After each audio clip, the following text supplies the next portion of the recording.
Hello everyone, welcome to today's lecture. So today we are going to continue internal audit, management audit and operational audit topic. Okay, in last lecture we discussed about the internal audit and some of its functions. So on the same line, just to proceed further, I'll first of all take you through a quick revision of the yesterday's topic and then we'll continue further today. Okay, so we discussed about the internal audit, what is internal audit and what are some of these functions, monitoring of internal controls, examination of financial operations, review of operating activities, review of compliance with laws and regulations, risk management, governance. Then we discuss about the lines of defense. Then we discuss about the company set, section 138, classes of companies, and rule 13 to whom it is applicable, like the requirement of internal audit. Then we discuss about remember as LODR related internal audit. Then we discuss about CARO related disclosures. Then we were discussing the detailed scope of the internal audit system or internal audit functions in an organization. So we discussed somewhere around review of internal control systems and procedures. Second was custodian and safeguarding of asset. Third was review of compliance. Fourth is that we will be seeing review of relevance and reliability of information. So till that we discussed yesterday with respect to the internal audit. Remember anything? Yeah. Okay. So before I continue, let's take a few questions today first. Then we'll continue. Okay. So first question of the day. ABC Private Limited was having the following for the financial year 1920. Loans as on 31/3/2020, 25 crore from First Bank, Bank B, 40 CR. Paid up share capital outstanding as on 31/3/2020, 55 CR. Turnover 186 CR. Whether the company is required to appoint internal auditor as per Rule 13 of Companies Act? Yes, no, and why?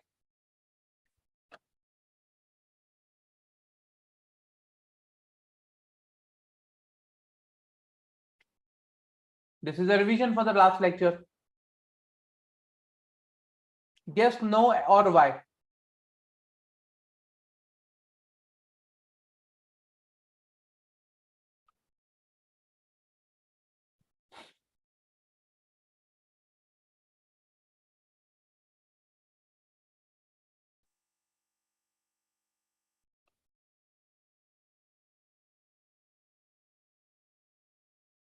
Come on, guys.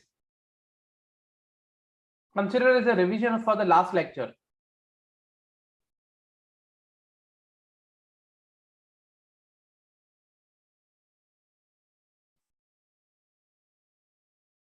Okay. Good morning.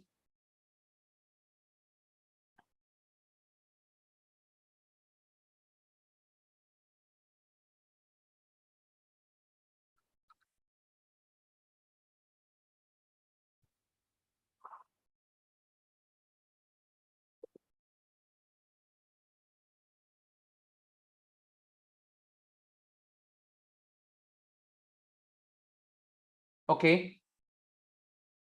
So I already received one answer. I'll say good morning. Come on, guys. I'm waiting for your answer.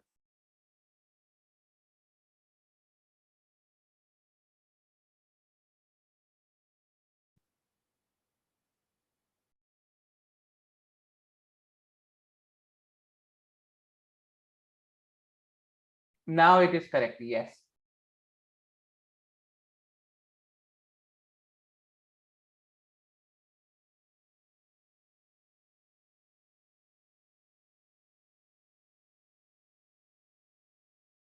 See, remember we discussed Rule 13 yesterday. Rule 13 talks about the appointment of internal mandatory requirement for the internal auditor.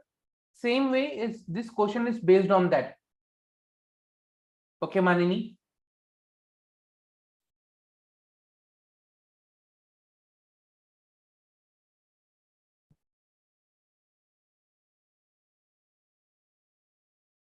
So we need to apply the provision of that particular rule here, and we need to check whether this particular entity is required to have the internal audit function or not.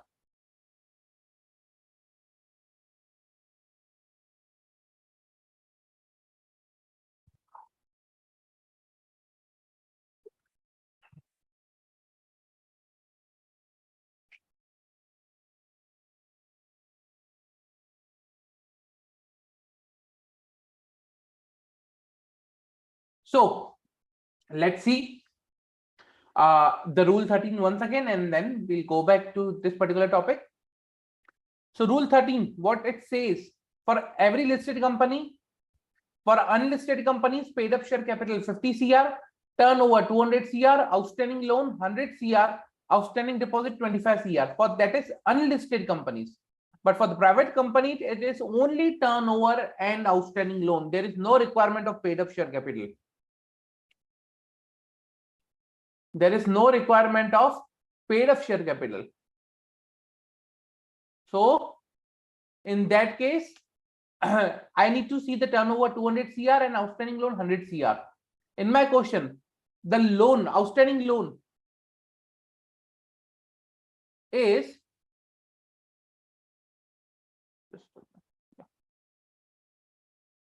so the outstanding loan here is not more than 100 CR. Actually, it is 65 CR, less than 100 CR.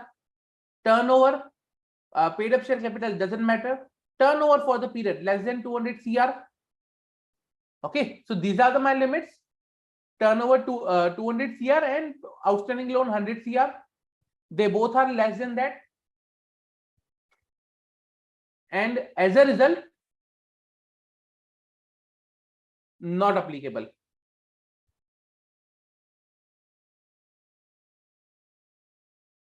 As a result, it is not applicable.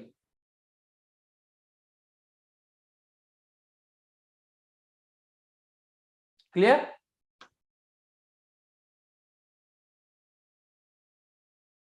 Okay, same next question. I have just made one single change. Now, ABC Private Limited, the change is that ABC Private Limited is a fully owned subsidiary of AP Limited. AP Limited is a listed company. Now, this is the only change I have made in this particular question. Now tell me whether it is required or not.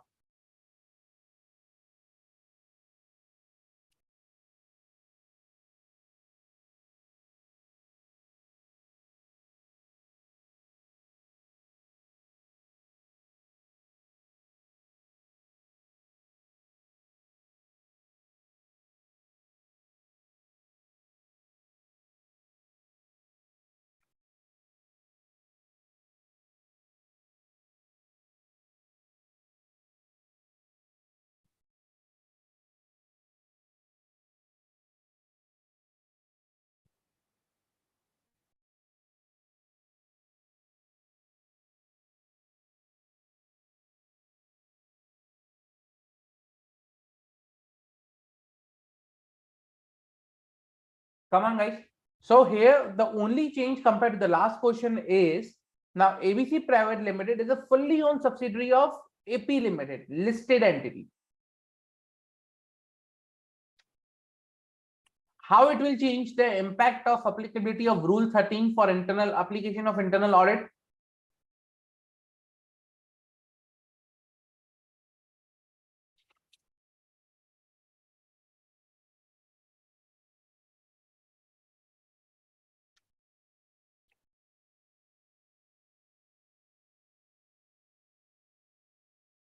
Moni, I'll come to your question in a while with respect to the scopes of internal audit.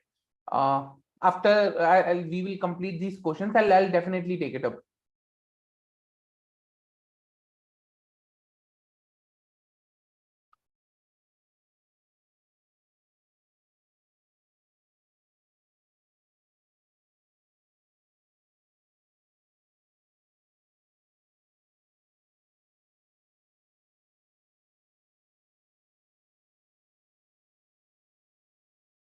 Come on, guys, it's easy, pretty much easy.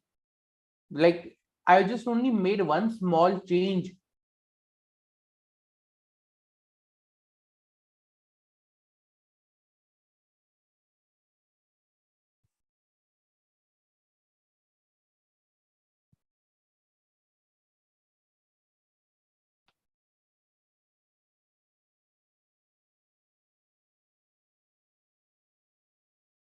I just made one small change. I made this company a fully owned subsidiary of AP Limited, which is a listed entity. Now, whether the internal audit requirement of section 138 will be applicable or rule 13,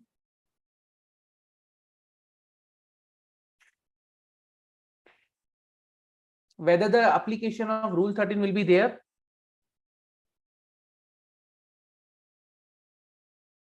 Okay.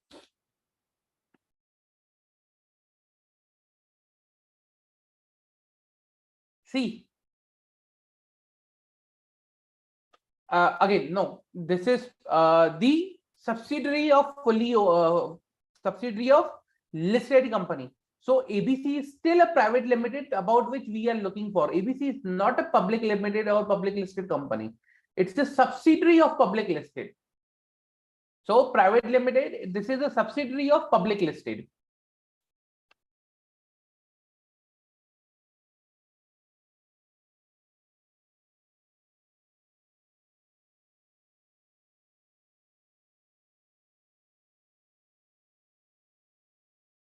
Based on rule 13, whether they are required or not.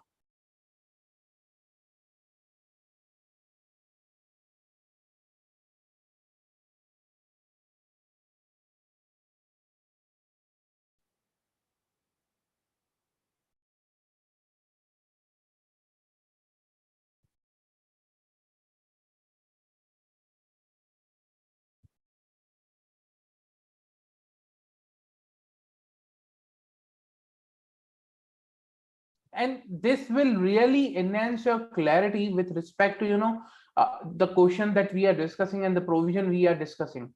See, what will happen is these are the things that enhance our clarity or enhance our understanding about the topic, about the provisions basically. So that's why I'll suggest for you guys to try at least, and to see that how it works out.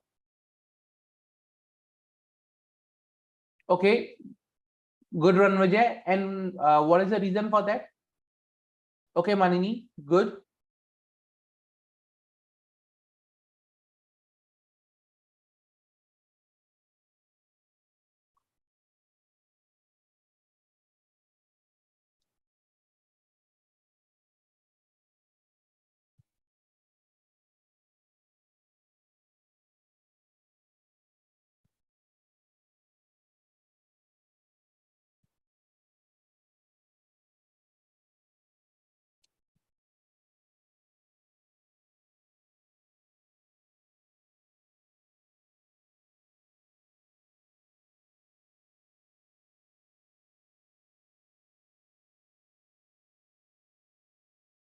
Okay, let me explain you.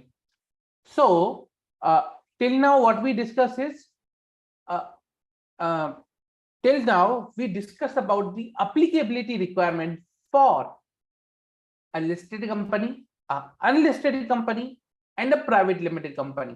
Nowhere we discussed about the applicability requirement for the entity who is a subsidiary, holding, associate, or joint venture. Reason because that is not there in the provision itself.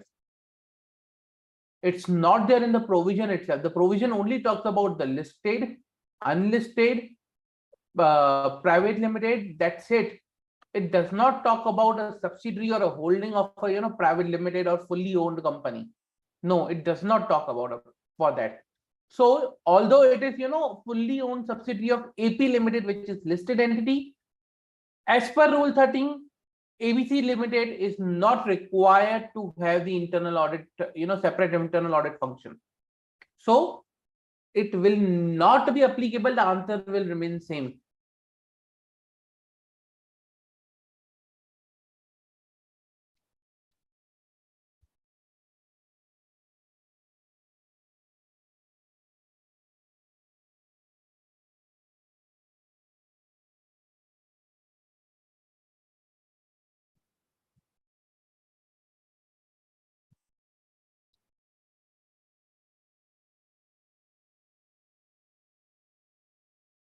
Clear? Any doubt? Any doubts till now? So because it is, holding a subsidiary, whatever, I'm not going to change my answer because it is, the provision is not there in rule 13. In rule 13, it's not talking about any of the subsidiary holding or any other structure. It's only for the listed, unlisted, and private limited. That's it.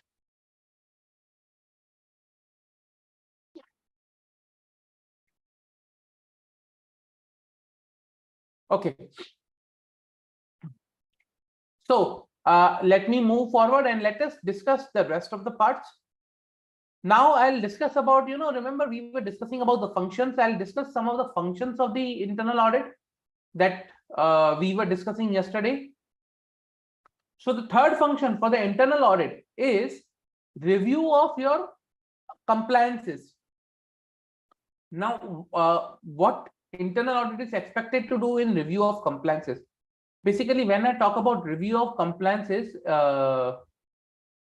it is, essentially the different plans, policies, or compliances, laws and regulations of the operations, or the activities that are carried out in an organization, just to ensure that everything is done in a coordinated manner. It's everything is on the place. So for example, let's say we have a budget, so there is a policy on the budget, so that whether that is being complied or not, whether the budget is met or not.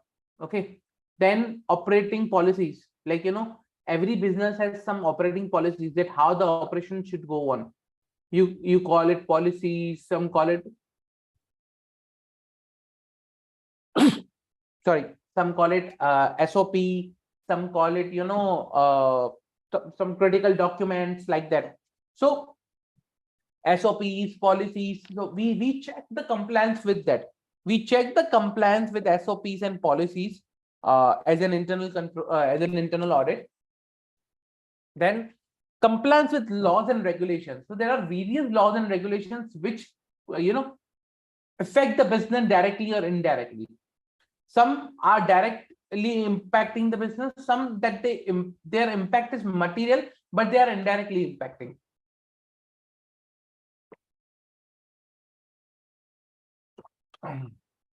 So we check the compliance for those also. So those are the 3 to 4 areas which are being looked into the compliance related review of compliance. Okay, then comes the review of relevance and reliable information. Why relevance and reliability of the information is looked and checked? Reason because financial information and operating information together, it's shared with the various stakeholders, internal stakeholders, external stakeholders, and consider an environment or consider a scenario where that particular information, let's say financial information, is incorrect, is not accurate, or not reliable. Is it good on the part of the company to circulate the information which is not reliable and relevant from the financial information point of view? No. So stakeholders, whether internal or external, will not like it. Hence, it is very, very important. It is very, very important for the internal auditor, okay, to review the information systems, to evaluate whether the reliability, integrity of the financial and operating information which is given to the external agencies, internal stakeholders by the management is appropriate and is present and intact or not. We are required to examine the accuracy, you can say reliability, of those financial information and records. Okay. Now, the second point comes with respect to that's the usefulness. When I talk about relevance, is that information useful? Was that information is the same that was asked for? Let's say, for example, external stakeholders, let's say SEBI. SEBI has certain requirements with respect to the disclosures for a listed entity. From next year, I think it will be somewhere, they will be, might be, incorporating ESG also. But on a separate topic, there are some, disclosure requirement now. Let's say, for example, SEBI makes it, mandatory ESG for each and every company, ESG reporting. Or you can say it makes it mandatory to report some critical ratios. Now, the calculation of the ratio, we calculate it incorrectly, or the company calculates it incorrectly and discloses it. Or instead of, let's say, for example, SEBI asked to disclose net profit ratio. However, the company was disclosing gross profit ratio. Then the question comes is whether the information that has been disclosed is relevant or useful. And that is the thing, whether it was asked. So that is a critical thing to understand, whether that information is relevant or not. So we are required to present the relevant information. And second part is reliable, whether that information is accurate and complete. So for example, the ratio that is calculated is accurate or is, appropriate, I can say, with respect to the data that has been there. So for example, in actual, the net profit ratio was 10%, but somehow they arrived at 12% because of the wrong data. So whether the information that is reported, whether in financial or operational, is accurate or complete or not, that is our job to ensure, along with the management.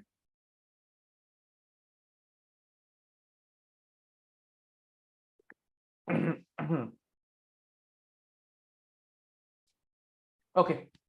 So there is one question: difference between operating policies and standard operating procedures.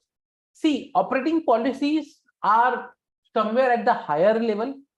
Okay, like this you should do, this you should not do, do's and don'ts. But when I talk about standard operating procedure, it's a very detailed and low, to the near to the person who performs the procedure. So for example, let's say there is a manufacturing policy which talks about the normal loss should be at 2%, not more than that. The turnaround time should be at, let's say, 15 days for a particular product to get from starting to complete. Okay, there are certain things will be there in your operating policy. Okay, now standard operating procedures will guide a person that, okay, how you need to do the production so that you can achieve the target of 2% normal loss, how you need to complete the production step by step so that you can achieve the whole production completed within 50 days. So policy has a higher targets which are then converted into the lower into the SOPs. That is standard operating procedures.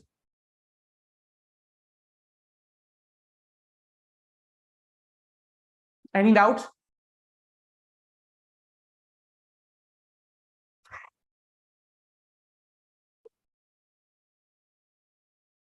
Any doubt?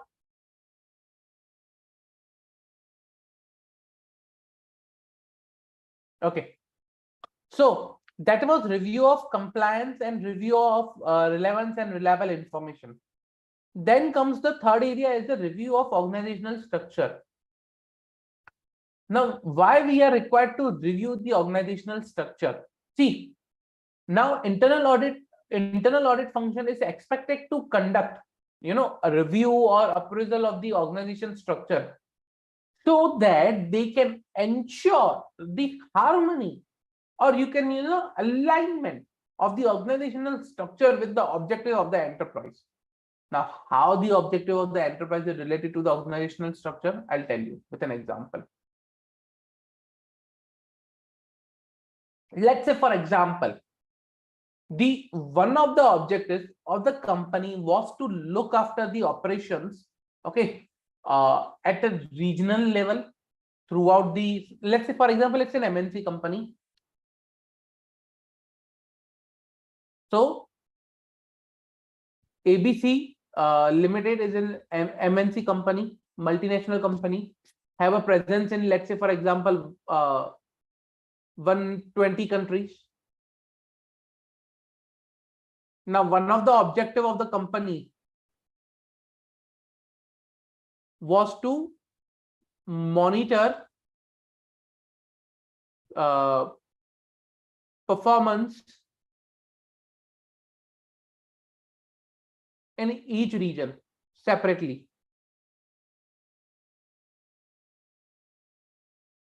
Okay.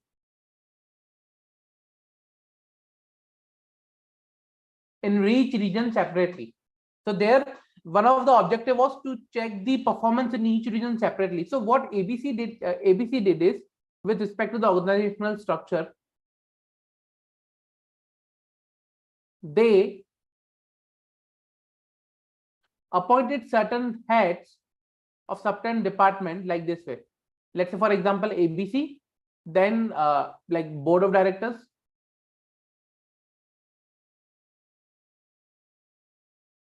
you have a CFO, CEO, CXOs, and CXOs. Okay. Now under CFO, you have a finance controller or VP, finance VP for all regions. And then you have a, let's say, for example, pricing VP for all regions. Somewhere I have a, in this place I have a chief sales officer. So over here I have a marketing VP for all region. Again, I have a sales and distribution VP, again for all region. Now the objective was to monitor performance at each region separately. However, as of now, the company structure is not appearing that they are monitoring at the each region separately, because they have a different hierarchy, organizational hierarchy. Okay, let's say, for example, another same example I will take that. Okay, company's objective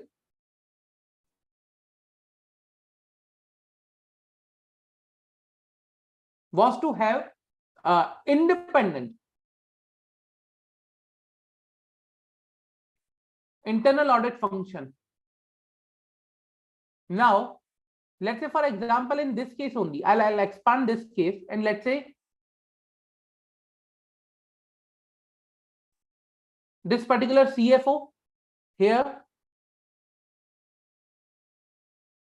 is having internal audit VP reporting to him.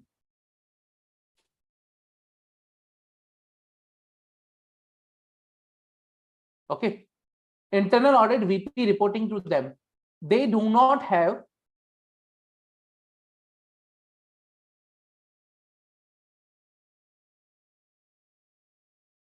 direct access to BOD/audit committee.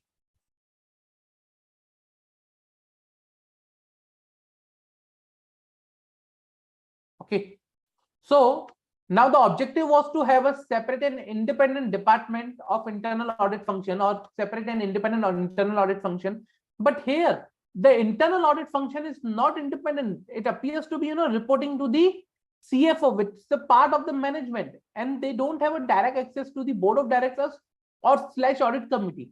And hence, whatever objective was there of the company, they are not fulfilling their objective with respect to the organizational structure. Same way, they wanted to monitor performance at each region, but do they have a region-wise reporting or someone else? It's not there. So internal audit goes and examines the organizational structure, and they suggest what changes are required to be made in an organizational structure so that you can monitor your objectives, you can achieve your objectives. Like, for example, monitoring performance in each region, what they can do is they can add region wise, let's say APAC, EMEA, and North America. Okay, marketing VP. So they can have these marketing VPs region wise, which will again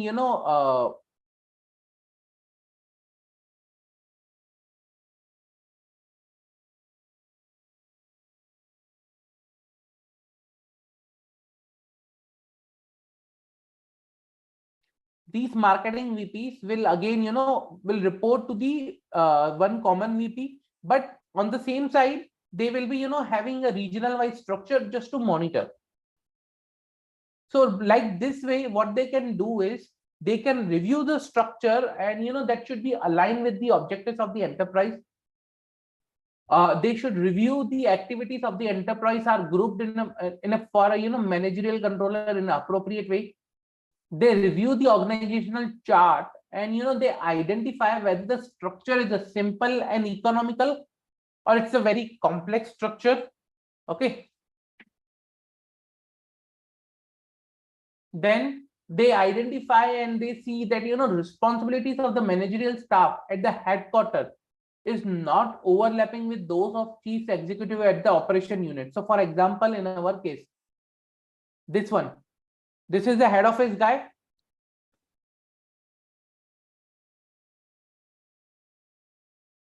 Operational duties of this head office does not overlap with this person, that is executive level at the region, or you can say operating units. So he's the executive at operating units.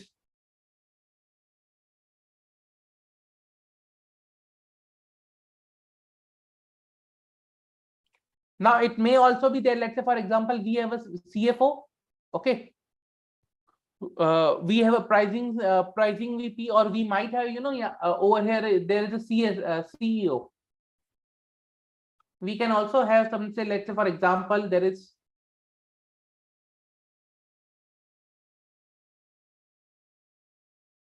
APAC head, India head, and let's say North America head. It should not be the thing that the APAC head or APAC CEO, basically Chief Executive Officer of APAC region, or Chief Executive Officer of India region or North America region, is having the same functions, roles, and responsibility that let's say for example the global CFO is having. So that should not overlap between each other. Then examine whether the reasonableness of the span of the control of particular each what you can say executive of each executive, let's say for example region wise, is appropriate. So for example, it should not be the case that the one person is having a higher control and another is having a lower control being on the same level or for the same purpose. Or it should not be there that that one person is reporting to multiple persons. So there should be a unity of command, that each person should report to only one person. That is also a role of internal audit function to review. Then internal audit function needs to check for the segregation of duties. See, in an organization, it is very difficult to have segregation of duties at higher levels. Let's say for example, CEO and CFOs. I cannot say that okay, they should maintain segregation of duty and they should perform one specific task. He's a CEO, he's a CFO, he can perform multiple tasks. But on the other hand, there should be appropriate segregation of duty at the lower level or at the middle level, so that there is lesser risk. Okay, there is a lesser risk of any issue or of something you can say non-compliant with the segregation of duty. Any doubt till now? Any doubt?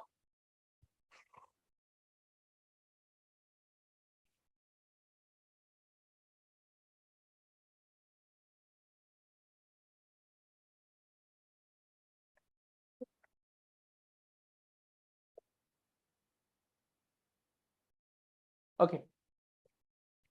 Then the next area is review of utilization of resources. So what they need to do is internal audit department checks whether the proper operating standards and norms have been established to measure the efficient use of resources. So they themselves, first of all, they themselves won't verify the operational use, but they will verify whether there is any policy to measure operational use. Then they will review the method of establishing, those policies and procedures, how those policies and procedures are established. Then they will check the actual performance. So three things: one, whether there is a policy; number two, how the policy is made; number three, whether there is a compliance with the policy or not.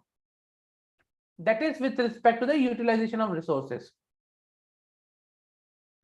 Then comes to the review of achievement and goals and objectives. So there are some goals for the enterprise. We call it SMART goals. Okay. Now, whether that goals are achieved appropriately or not, whether they are defined, first of all, whether they are defined appropriately or not, then whether they are, achieved appropriately or not. And then the third one is whether, measurement to the achievement of the goal is done or not. Let's say, for example, their goal was to have let's say, for example, a social media website. Okay, now, or a platform. Their goal will be to have a X number of subscribers. Okay, that is a goal that will be, so first of all, they will see whether that goal is appropriate. Let's say, for example, I'm a first year of, social media platform, and I have a goal of, I want to achieve 20 billion subscribers. That is something not, smart goal, I could say. For in first year, 20 billion subscribers, it's a bit difficult. It's not a realistic. Okay, again, considering various factors, it is not realistic. So whether my goals that are there are defined appropriately. Number two, quantified appropriately. Let's say instead of 20 billion subscribers, I told no, in first year I want a good number of subscribers. Now, what is a good number?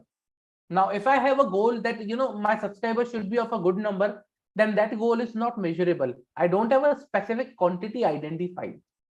And third one is a measurement of accomplishment. How I am measuring whether how many subscribers I have achieved in front of that 20 million. So that is something, review of achievement of goals and objective. Any doubt with respect to any of the function of internal audit? Any doubt?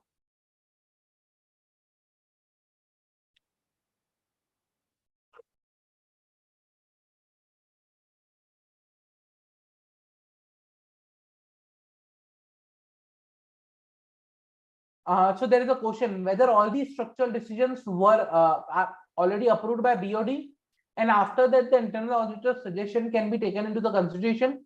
Yes. So see, the role of the internal audit is to give suggestions, is to give action plans, or you can say solutions to the problem. Implementation is a role of management.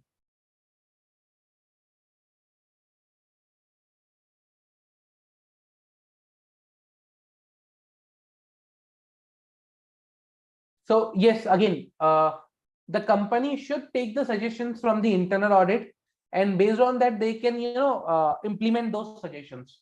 Yes.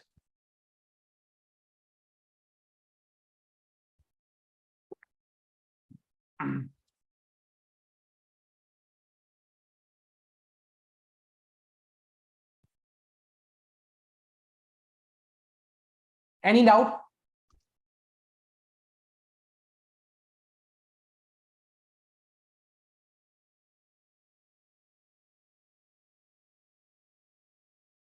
Okay. Now, the next area I want to discuss is about independence, objectivity, and integrity of internal audit. Very important. Okay. Now we will see this somewhere in as standards also, but I'm again taking up this particular point here. Now the point is that independence, objectivity, and integrity of internal audit. How it is there? Let's say, for example, independence. Like, how we can decide the independence? We can decide the independence by deciding to whom the internal auditor reports, who decides the scope of internal audit, whom internal auditor can reach out in case of issues, or who are the persons who finally allow reporting from the internal audit.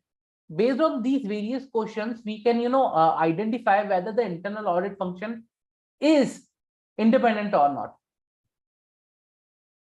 So internal auditor shall be free from any influence, okay, any influence, and this is not only on the mind but also appearance also. So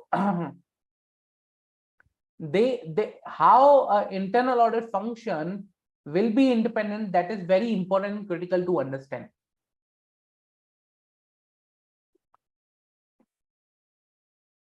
Let me take one example and then you tell me whether internal audit function you think is an independent or not.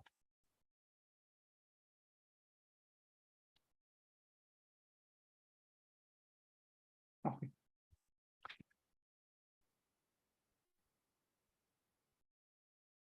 ABC Limited appointed Mr. A as an internal auditor for FY 2021. Before start of the internal audit, management decided that the areas which are required to be in scope for the internal audit function. These areas were decided based on the understanding of the management, and this understanding was not shared with the internal auditor. Internal auditor was asked to report directly to the management, and no reporting was required to be done to BOD, audit committee, or those charged with governance. It was decided that the management will further report to these particular personals the areas from internal audit report which appear to be critical to the management. Now you tell me whether the function of the internal audit appears to be independent.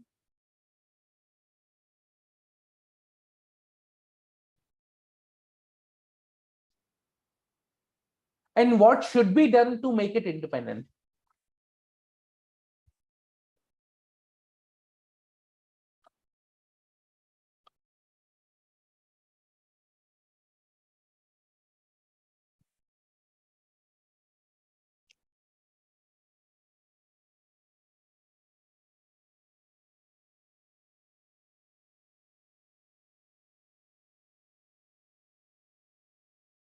What should be done to make it independent?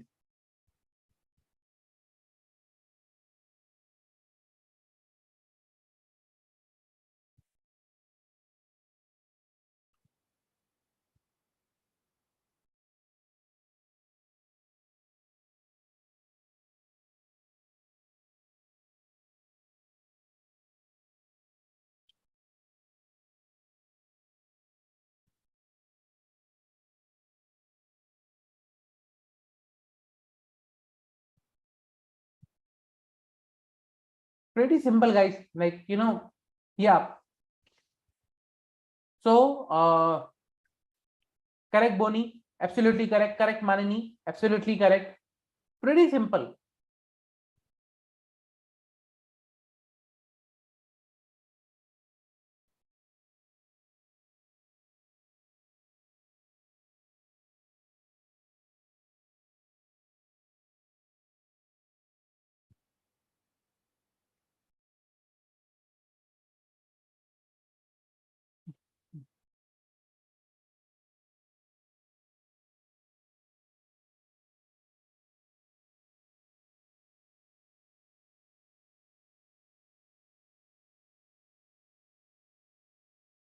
So here we need to check, we need to see how we can, say that, the function of internal audit is independent.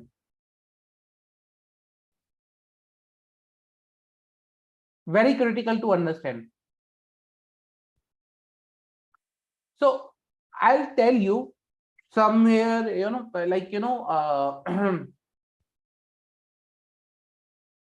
as I said, as you guys also correctly have pointed out, okay, like internal auditor should report to the board of directors directly, not to the, what you can say, to the management. So this is the particular thing that, that should have happened, that, okay, chief internal auditor is having a direct connection or having a direct, access to the audit committee of board of directors. It's not necessary that they should report, but they should have at least direct, what you can say, access to the audit committee and board of directors. Now, if you refer to SA 610, okay, SA 610, that is using the work of internal auditor, basically using the work of internal auditors. Now, SA 610 specifically provides that how a statutory auditor should evaluate the internal audit function. Okay, how a statutory auditor should evaluate the internal audit function. So, for example,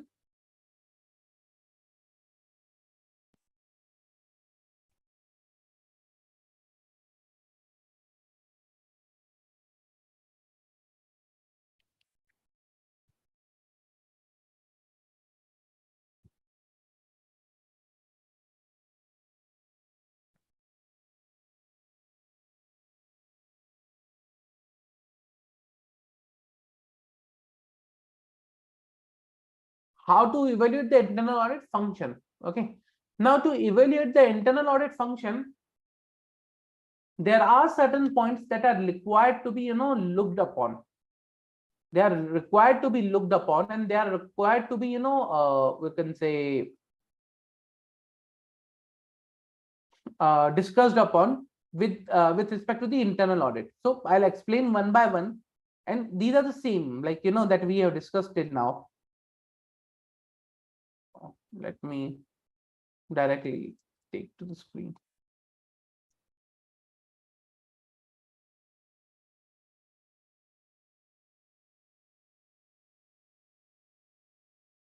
Just give me a minute.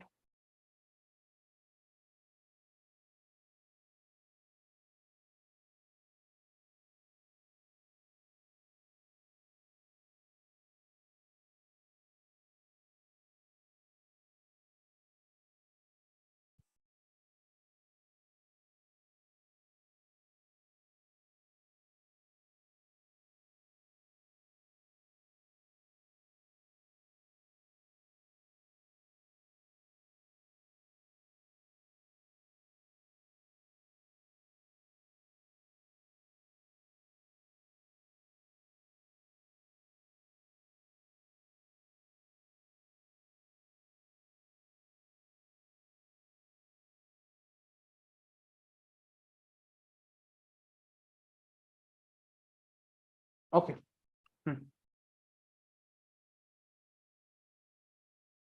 So I will be discussing certain functions, certain areas that the internal auditor are required to be looked upon, to understand whether the internal audit function is independent or not. Okay. So first such area is with respect to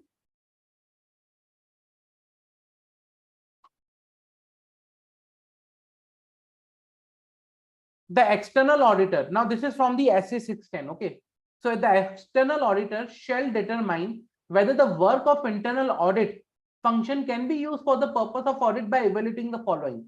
Now here when I say evaluating, there are evaluating the functions, competency, independence, and whether the function is that much that can be relied. So that is first, the extent to which internal audit functions, organizational status, and relevant policies and procedures support objectivity of the auditors. So if you see organizational status, that where they fall into the organization, relevant policies, okay, what are the policies with respect to the internal audit reporting, procedures that they follow, okay, and how much they support their objectivity. Number 2, level of competence of the internal audit function. Number 3, whether internal audit function applies a systematic and disciplined approach, including quality control. So when I talk about systematic and disciplined approach, means that they are applying here. In their case, if you see this example, sorry, here. So here, if you see this example, the areas which are required to be in scope, okay, for purpose of testing or for purpose of internal audit are decided by the management. So management decide these areas. So I can say that, the particular approach or a particular, what you can say, the method that the internal audit team follows is not a systematic or discipline, because they themselves don't know how they have selected the samples. Okay, the next requirement is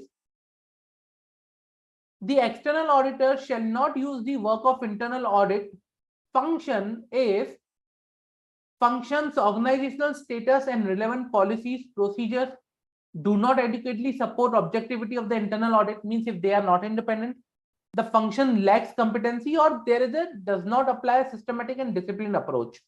So even when, like this internal audit is not independent, if the internal audit function is not independent, at that time the external audit will also will not be able to rely upon the function of internal audit. So it's very critical that, for an function of an internal audit to be independent, so that even external auditor can rely upon them. And how to be independent? These are the certain areas that the external auditor looks from the point of view of, that whether they can rely or not.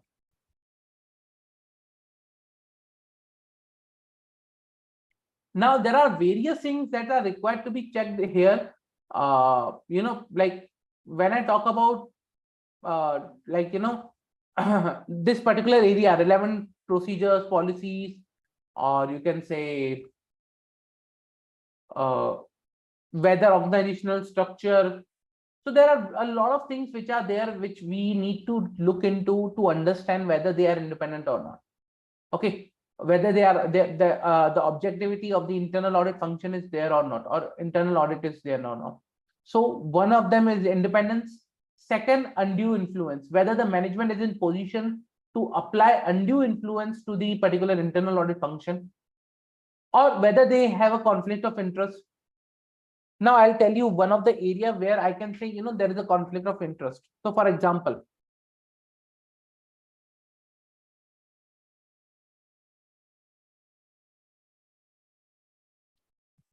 ABC Limited, board of directors,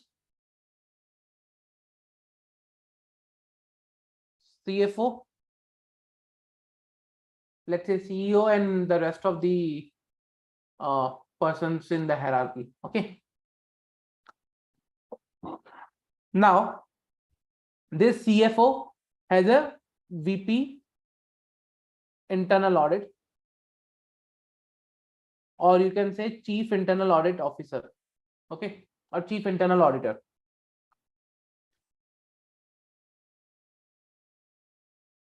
Now, let's say, for example, the bonus, or you can say variable pay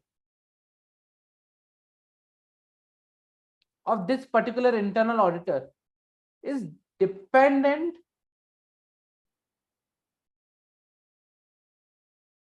upon the performance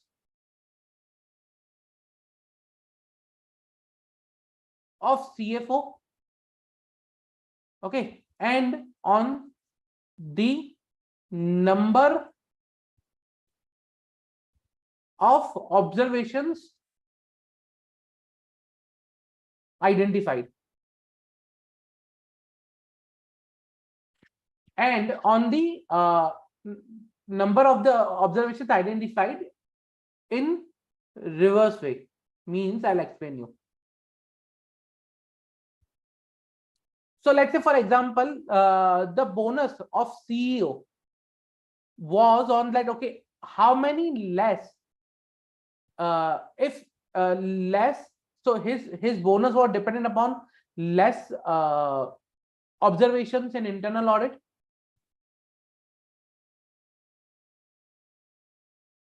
less observations in, you can say, other audits. Okay,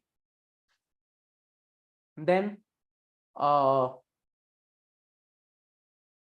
cleaning reports,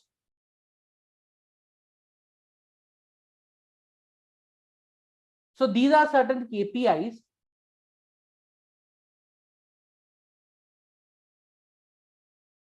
okay, on which CFO's bonus is hanging around. Now, out of the CFO's bonus, a percentage is passed on to the internal audit also. Okay, so bonus, a percentage is passed to internal auditor also, chief internal auditor. Now, if the bonus of CFO is depending upon the number of issues identified in the clean report issued, and the same way the percentage is again passed on to internal auditor, means internal auditor's bonus is also dependent upon that. So why an internal auditor will try to identify higher number of issues when his bonus will get negatively impacted? So there's a conflict of interest. I'm not saying he will not do, but there is a conflict of interest, there is a risk. He will not be free from bias. In such cases, the internal audit function cannot be called an independent internal audit function. It's not only about the reporting hierarchy, but about other areas like undue influence, conflict of interest, whether management can apply pressure, whether they are biased or not, so something like that. I hope I'm clear. Any doubt till now? So in our question, yes, internal audit function is not independent.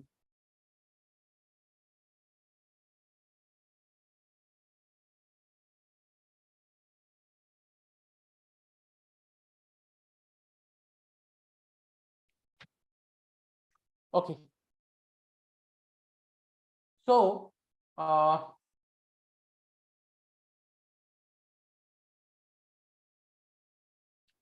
then the next area that I want to discuss about is internal audit, like some of the what do you say, reporting for the internal audit, how the reporting is done, what are the things that are required to be reported.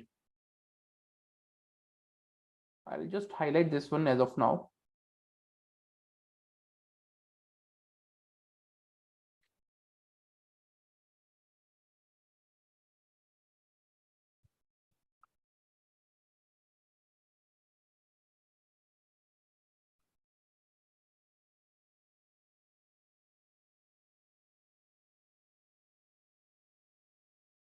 Okay. So now I'll come on to the point of reporting. Remember in the first lecture, we discussed about the standards on internal auditing that were issued by ICI. In that, there is a reporting series. See over here, SA 370, SIA 370, reporting results. And there is, other standards also which provided some of the guidance on that. But SA 370 is there on reporting results, and SIA 390 is there, which talks about reporting of prior audit issues to the management, monitoring and reporting of prior audit issues. So these essays somewhere, provide the guidance, or you can say, requirement that how the reporting should be done. So what these essays says that SIA says that there are actually, as per the SIA 370, reporting of results, okay, and reporting of internal audits is generally taken into two stages. That's bifurcated in two stages. Okay, one is, you can say, engagement reporting or assignment reporting, that is done at the end of each and every particular engagement or assignment. Second is a periodic or summary reporting. In the periodic or summary reporting, this reporting is done at the close of the plan period. A comprehensive report of all the internal audit activities covering the entity and the plan is prepared by the chief internal auditor. and then that is reported normally on, I think, you can say on quarterly basis, on monthly basis, whatever that is there, but on a periodic basis, appropriate period is chosen. And on the basis of that period, what is done is, on a periodic basis, that report is prepared, summarizing all the activities that is done by the internal audit in that particular period. Let's say, for example, if this is a quarterly, so in that quarter, whatever audits are done, whatever engagements are closed, whatever activities internal audit has taken, that will be summarized into that quarterly, reporting, and that will be submitted to the stakeholders. Majorly, internal audit committee will be the stakeholder. However, now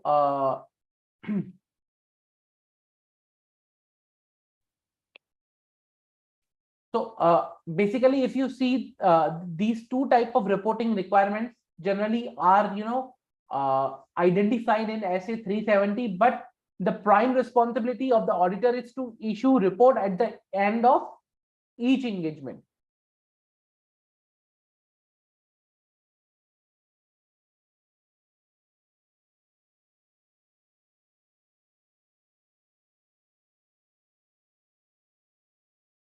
So there is one question: if the IA is benefited by the policies, then who will find interest related to IA function, like no independence? Means who will audit the IA function? See, that's why it's very important to keep the IA independent. There is no other department that will audit internal audit. Okay, so internal audit is something, is required to be independent. Otherwise, what will happen is, okay, now you have some department to audit internal audit, let's say XYZ department. Now, who will audit the XYZ department, whether that is independent or not? Will you have a different department like DEF or like that way? So that way, there is a never ending chain. That's why at a one particular point in time, you need to have the internal audit department independent.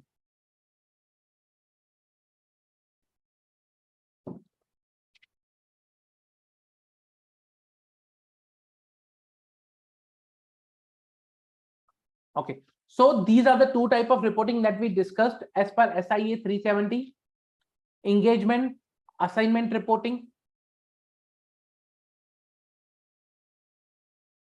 Second is periodic or summary reporting that is done at the quarterly or at some predefined frequency. Now, what are the contents of your audit report? What should be the content of the audit report for an internal auditor? So the content of the audit report should be, first of all, it should be basis of the internal audit, like the objective, scope, and approach, how you have selected the internal audit, why this internal audit was selected.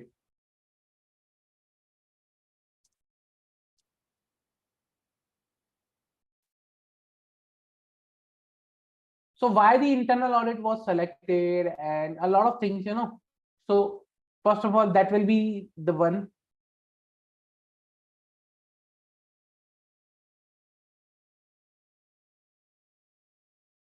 Then if I have an internal audit report, I can try to show you. Let me check if I have an internal audit report, then it will be very good if I can show you.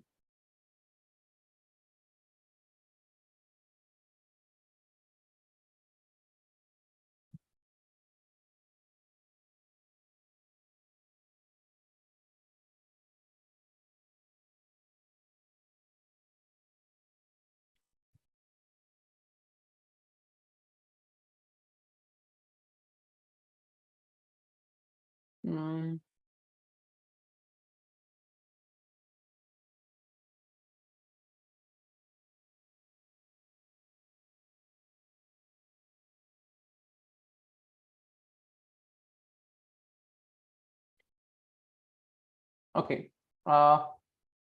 Let me show you one of the report that I was talking about.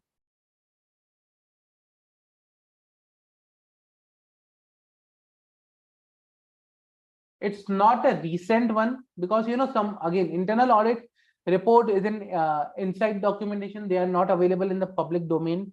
So I am trying to show you a document which is there in the public domain. Okay. So this document was available in the public domain, and hence I have chosen to show you guys.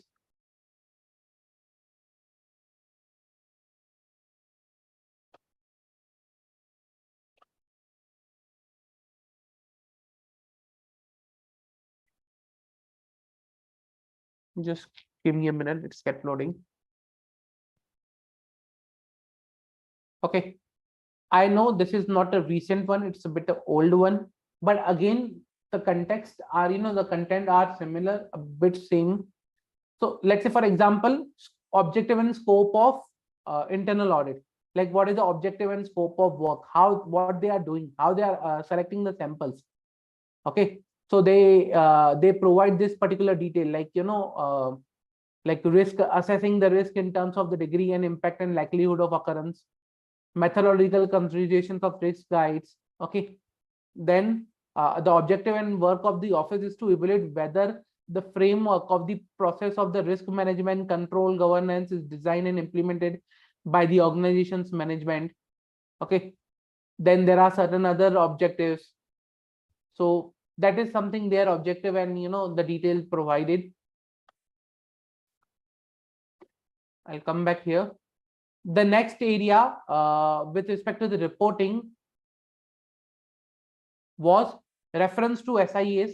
Now that our report was very pretty old, that was of 2017. So that's why it will not have that particular reference. But yes, like, we are required to provide reference to the SIAs. We need to provide an executive summary of the audit, what was done, what was not done. We need to we need to report the findings and observations in the audit report, corrective actions required, and nature of the assurance. So for example, if I go to that report,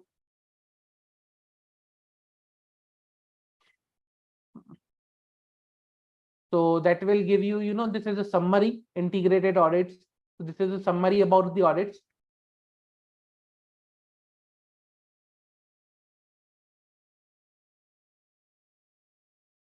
Then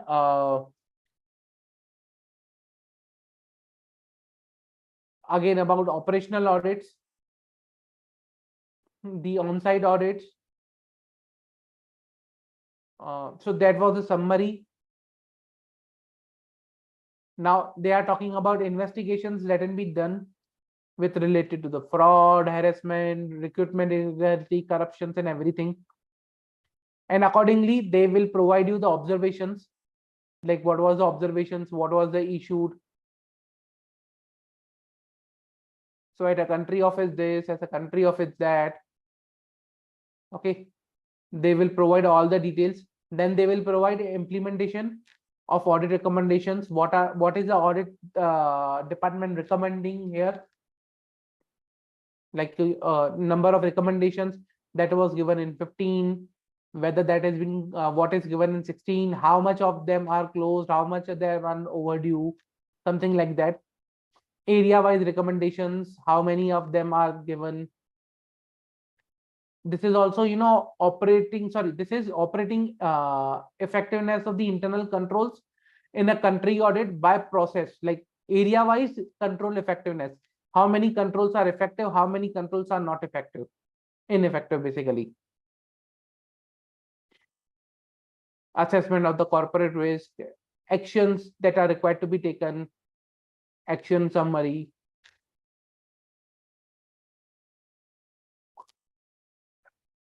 So all these details are there in an internal audit report. Okay, see breakdown of audit recommendations. So what are the audit recommendations that have been made, details of that, trends, and a lot of details are there, lot of details.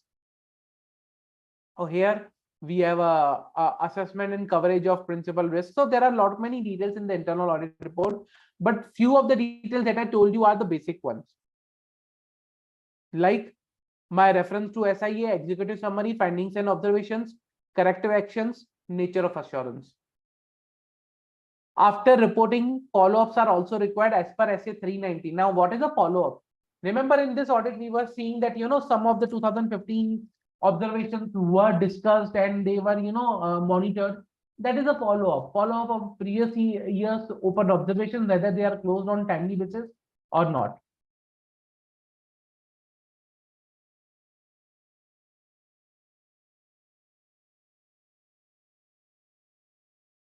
So there is some question. Is IA required to report to board of directors directly? Not necessary, not directly, but the thing is that they should have the access to the board of directors. Basically, what should be the scenario is they should have the access to the board of directors. They should have the access to the audit committee. When I say access means whenever they are into trouble or whenever they identify something, they can reach out to them freely without being, involving CFO, CEOs, or any other, what you say, officer of the company.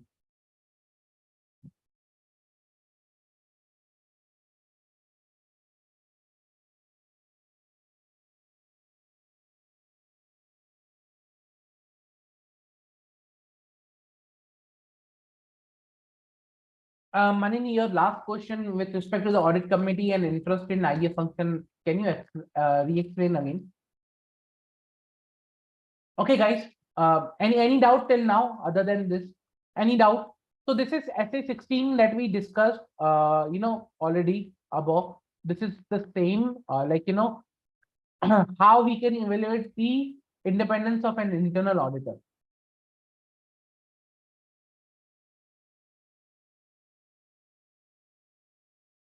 So you will be looking that more into the SA 610 when that will be discussed. Any doubt till now? Any doubt?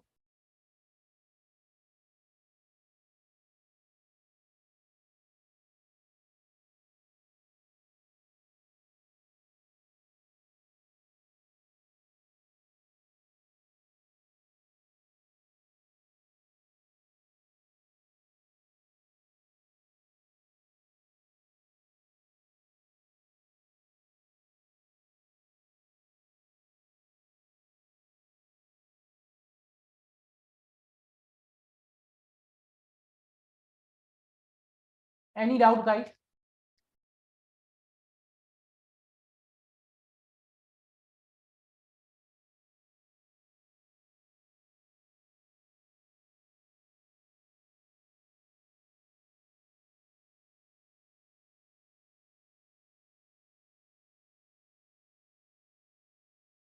Okay.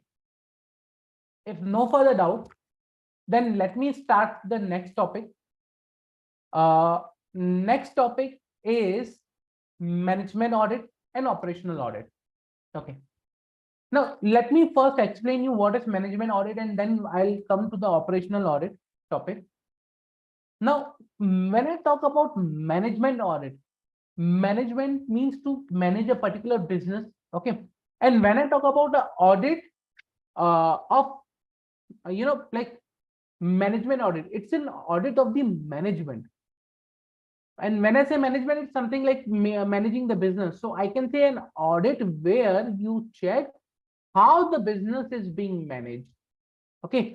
So we check for the business, how it is being managed, the way it is being managed, decision makings, formulations, plans, procedures, and goals. So that is something you can say, it's part of the management audit. So we audit the management of the company, that how the company is being run and how the company is being managed appropriately. Okay. That is something a management audit is. Generally, when I talk about operational audit, okay. So when I talk about operational audits are something, are ground level implementation of the operational policies. Now, when I say operational audits means to understand how the operations are working, to identify and, to check the effectiveness and efficiencies of the operations that are working at the ground level. Okay. Evaluation of the performance of the operations, like with respect to the economy of the operation, how the operations are working, whether the standard operating policies are being followed or not. So when I say operational audit, it's something with respect to the operations of the company, that how you can say, the operations are being worked. Now, when I usually there is a terminology which is said that the operational audit is audit for the management, means audit something done for the management. But when I talk about management audit, it's the audit done of the management. So that's the difference between, basic difference between operational audit and management audit. Okay. So when I talk about management audit majorly focuses upon the quality of the managing the company, how the company is being managed. When I talk about operational audit focuses on the quality of the operations of the company. Let's say manufacturing operations, inventory related operations, collection related, sales related, marketing related, all such operations, how the operations are managed at a particular department level, function level, and how it is being done. Clear?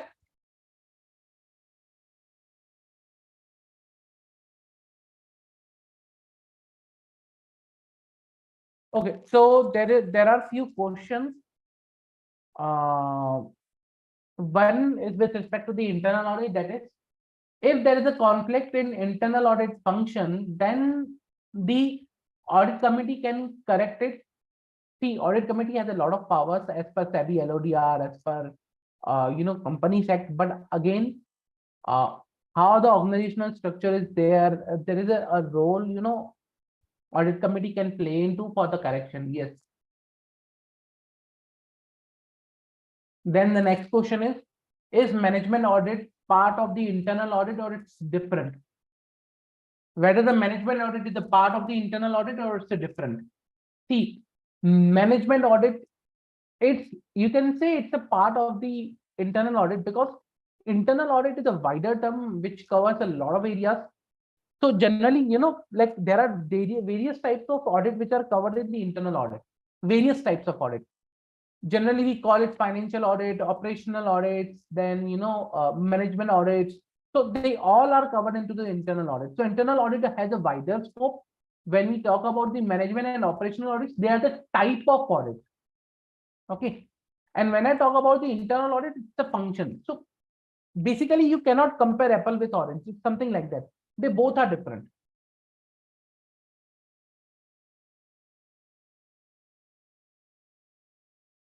Any other doubt, guys? Oh, sorry, just a minute.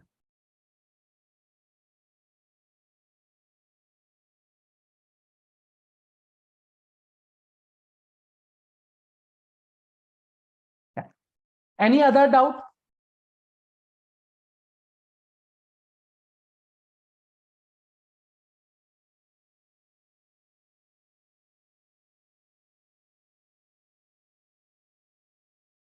Okay.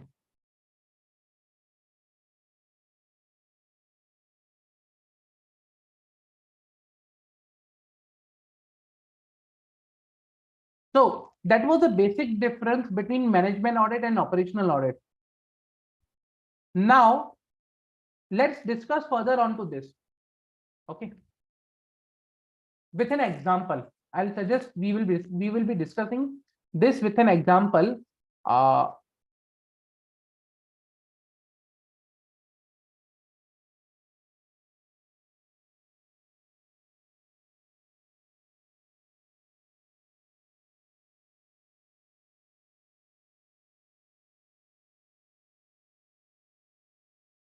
So that you guys can have a clarity about the topic, both topic. I'll be taking one example and I will be discussing accordingly. Let's say, for example, OPP Limited was engaged in construction of the buildings and apartments.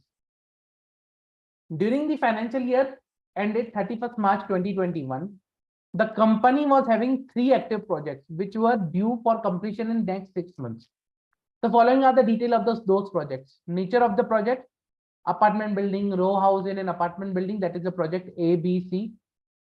Units means number of apartments or number of flats or houses, that's the unit 225, 150. Estimated cost 145, 180, 120. Cost incurred till March 120, 120, 110. Cost to be incurred estimated means remaining cost that is required to be incurred to complete the project. Okay, this is estimated cost required to be incurred to complete the project.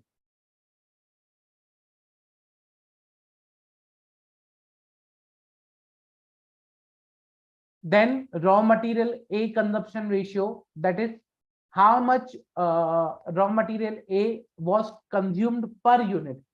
So total raw material A used divide by total units. Total raw material A required divide by total units. So you get a raw material A consumption ratio, and that is for this is an estimate. This is an estimate. These are estimates, and the blue ones are actual. Okay. So raw material consumption ratio A is 200, 450, A 180. Actual was 210, 460, and 200. Labor consumption ratio was 70 to 200 hours, 10,000 hours, 600, 6,000 hours estimated, but actually 7,500, 12,000, 6,100. Estimated revenue from the project 250 CR, 400 CR, and 200 CR. Current valuation per unit 0.6, 6 CR, and 0.5 CR. Okay, now the financial information were presented to the board of directors at the year end by the management, and upon looking into the details, the following comments were presented by the board. The first comment was project A and C are having total cost actual plus estimate rupees 170 crore and 135 crore. So they have already incurred 120 plus the estimated 20 more. So it gives you 170 CR. Over here, it gives you 110 and 25, 135 CR. Okay, so how they are calculated compared to the budgeted of 145 and 120 CR. So they are saying the budgeted was only 145, but we are going to incur 170. Here the budgeted was 120, and we are going to incur 135. That shows an 70% and 12.5% overrun, whereas the standard overrun is between 5 to 7% of the project cost for this type of project. The market value of the whole project is 120 CR and 75 CR compared to the actual 170 and 135 CR. Now, I'll break down the questions. First of all, with respect to the project cost, total project cost. Okay. What do you think? Whether it's an operational issue or a management or decision-making issue.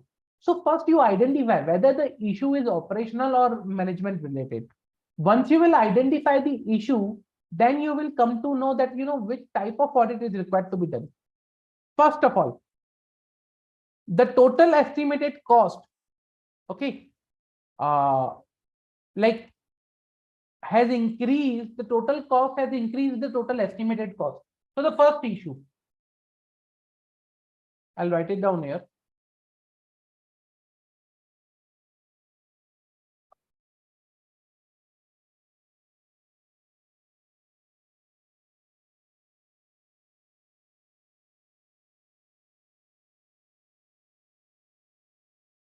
First issue is that total cost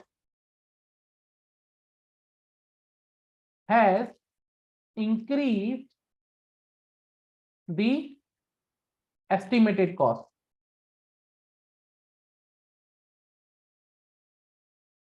Okay. Now, we need to understand why that happened. Now, this is for project A and C.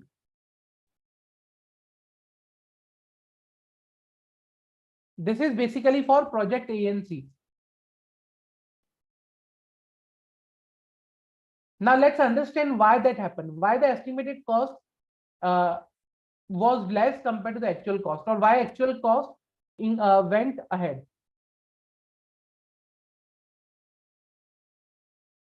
So the management replies to the board that the cost overrun in the raw material is due to substandard quality of the raw material that was supplied by the vendor X.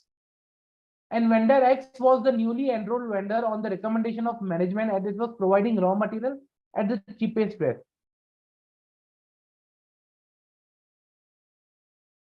Okay. Based on the new vendor enrollment policy implemented by the management, the following requirements were removed from the state policy. Raw material sample verification, keeping alternate vendor, and using two different vendors for big projects. So if you see the cost and incurred, because my raw material consumption has gone on a higher side compared to the estimated one. On my labor has gone on the higher side compared to the estimated one. So that's why my actual expenditure is higher compared to the estimated one. So you need to break down the issues. So here this, okay, we broke down the issue, that is cost of raw material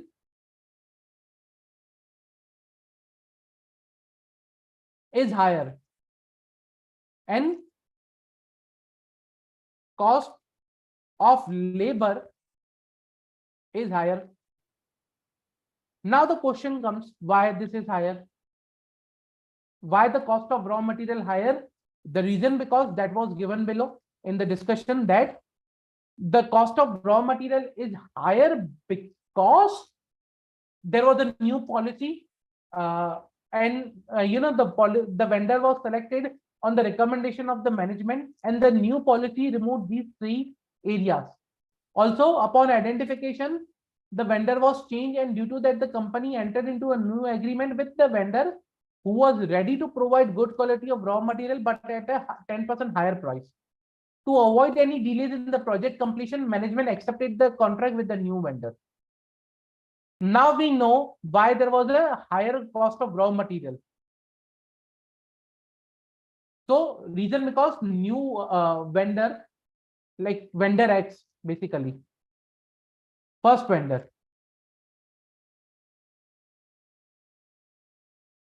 was providing substandard quality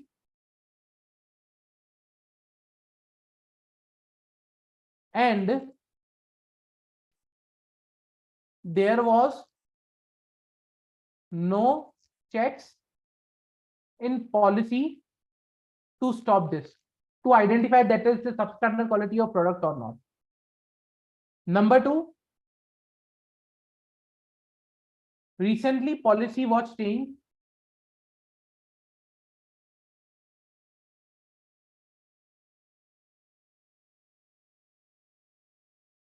Okay, because of that, this problem came. And third is to rectify mistake,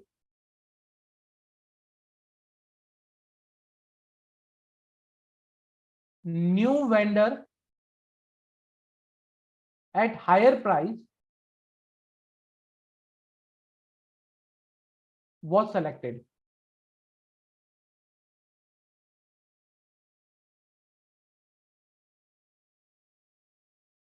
Okay, so from here, now you tell me whether these issues are operational issues or management related. For the raw material, substandard quality was there, policy change was there, and this vendor was recommended with by management.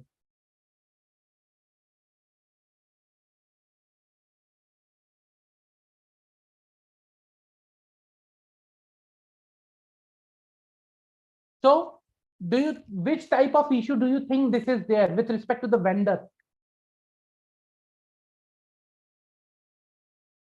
Which type of issue do you think it is there?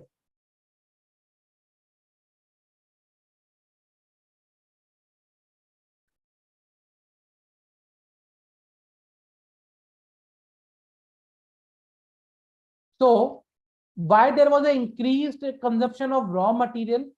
Reason, because the cost overrun in the raw material was due to substandard quality of raw material. Okay, that was supplied by vendor X. Vendor X was enrolled vendor, when newly enrolled vendor on recommendation of management, as it was providing raw material at the cheapest rate. Number two, new vendor enrollment policy was recently implemented by management, which removed the shade areas. That raw material sample verification before enrollment, keeping alternate vendor ready at the stage, and using two different vendors for big projects. and because of which they need to go for the new vendor to have a good quality of raw material, but at 10% higher price. Now I tell you, correct Boni, correct Manini. Now here, if you see the particular here, the issue, this particular issue is because of the decision making of management. Now, when I say decision making, it's policy drafting, and the uh, particularly the direction that the management sets. So policy drafting and the decisions. If you see management, if management would have not drafted this particular new policy, these points would have been still there, that alternate vendor would have been ready, there should be a two vendors, so this 10% higher price could have been avoided. Now this policy, newly drafted policy, was an issue. Sample check was not done for the quality, and because of that there was a higher consumption of raw material. That's why I can say this is a management issue. And when I say this is a management issue, management decision issue, decision making by management was not appropriate, management audit will come into place.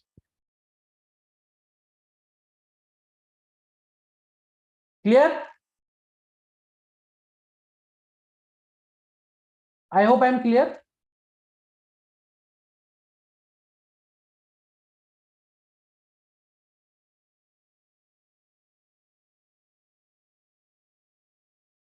Any doubt how I am saying this is a management decision making issue?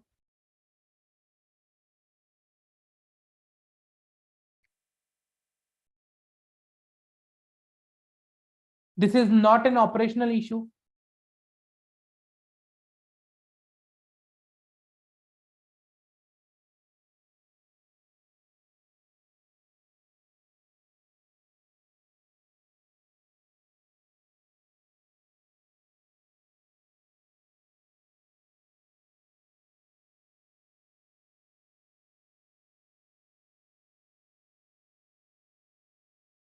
Okay.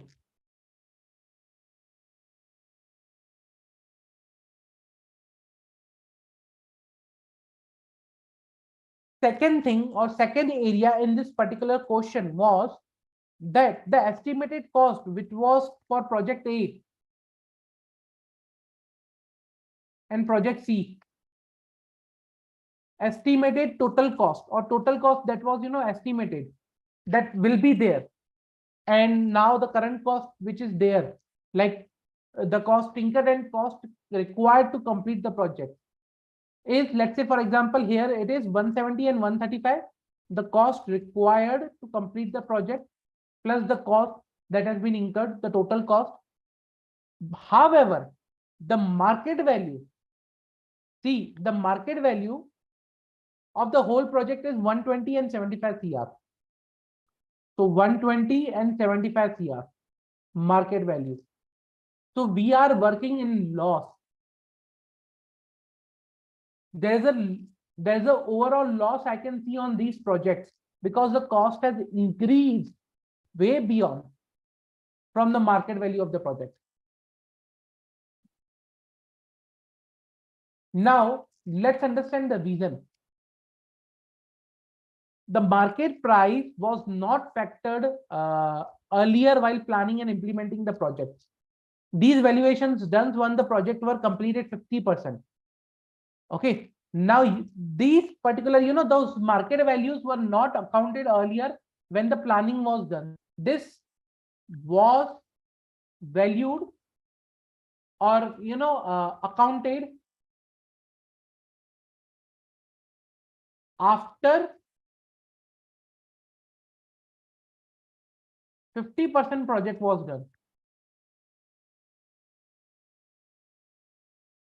Now this, you tell me whether this issue that there is an issue that my projects are going into loss. Again, I'll come to the issue side. I'll remove this as of now. Now the issue is projects are running in losses, and the reason is that market price were not accounted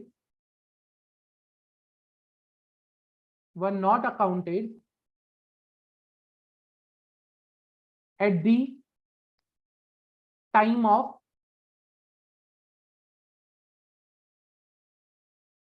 project implementation, were not accounted at the time of project planning, basically, not implementation, project planning. They were accounted once the project was 50% done.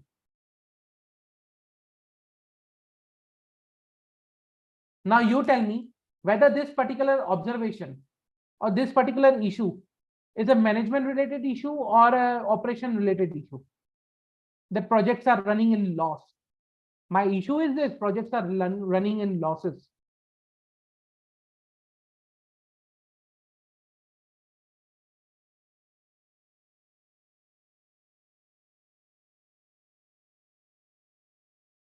Correct, Manini?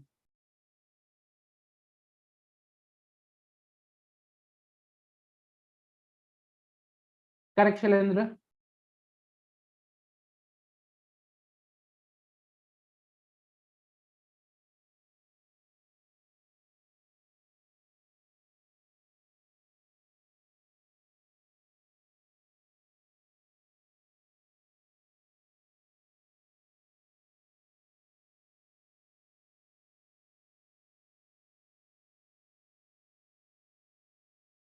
So here the management should have a policy, something, or decision making, that whenever they are implementing a project, a particular policy should be there to calculate the what is the market value of the project.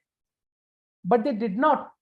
Here there is a clear lack from the management decision point making side, that they did not consider the market price of the product or the project, market valuation of the project at the time of implementation. So there is a clear-cut, management decision-making issue over here. There should be a policy. There should be something that they should consider the market value at the time of launching the scheme, or any project. That's why today the projects are running in losses. Okay, that's why the project have the losses, not because there was an operational issue, but management never considered this project's market valuation at the time of implementation. Means since the time of implementation, this project was in loss, but it was never identified. It was only identified after the project was 50% complete. You can say that. So this is a management issue.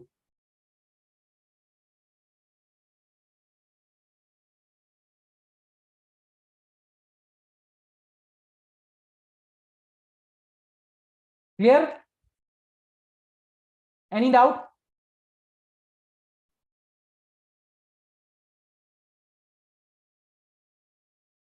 Now the third area was with respect to the labor. Labor cost was also going high. We saw here that the labor 7,500 hours per unit, instead of 7,200, it was going to 7,500.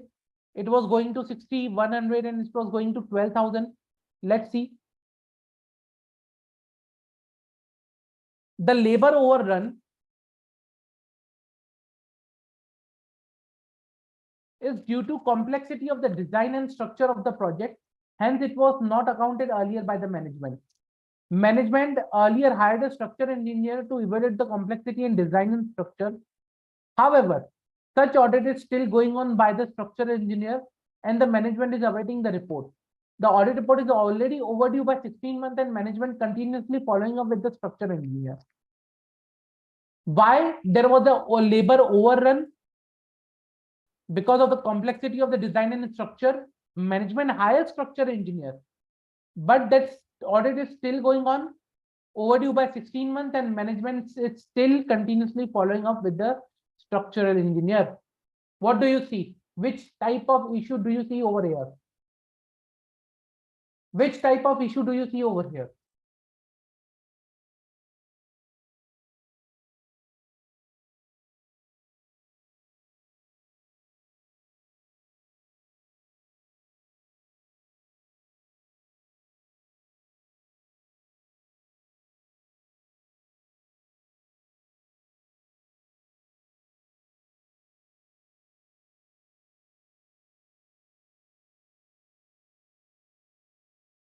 Which type of issue do you see over here? See, again, this is a management issue, decision making. Reason because if the audit is still not complete, and usually this audit, complexity audit, that is, structural engineer audit, is required to be done before start of the project. But the audit is still going on and overdue by 16 months. If the management is not able to get the audit report, they should hire some other structural engineer to conduct the audit. Why following up with the same structural engineer once the audit is overdue by 16 months? They should have taken some other steps to ensure that the audit report is ready. The audit report should have been available earlier, or they should have hired some other engineer rather than just following up. And hence why this is the issue of decision making, not the operations. I'm trying to identify the differentiate between both. Operational issue should have been okay, audit is done, audit identified the issue basically, okay, and because of that the cost went high, or there were some unaccounted issues, or there were some unaccounted factors because of which the cost went high, or because, let's say for example, the labors were not efficient, that's why the cost went high. That was an operational issue. But this is not an operational issue as of now, because the audit report is not ready, which was there to identify the complexities, and management is still following up since 16 months. That shows a clear-cut lack on the side of management decision making. That's why here in this whole scenario, it's a type of a pure example of management audit requirement, and all these issues are management audit related, managerial issues, you can say, not the operational issues.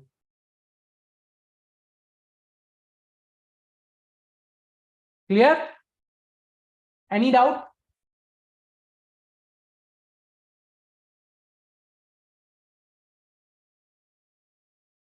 See, operational issue arises when you have a good policy in place, but that is not being implemented or not being followed. But when the policy is it's not good at all, when the decision making by the management it's not good at all, how can you expect that the operations will be good? So the first step is that you need to understand whether the management decision making or the policies were good. If yes, then go to the second part, is the operational one.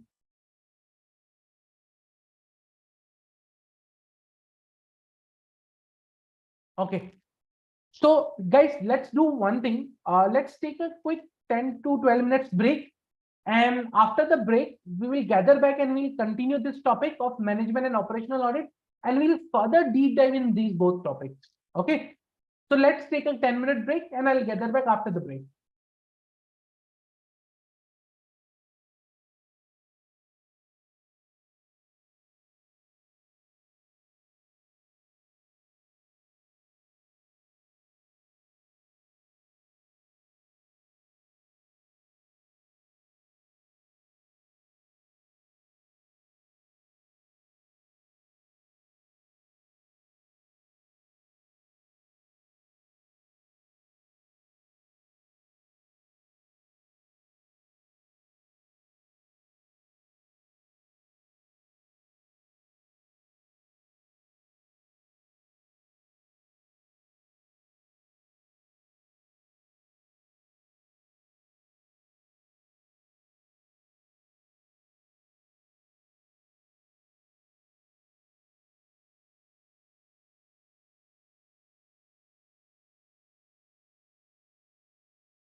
Hello, everyone. Welcome back.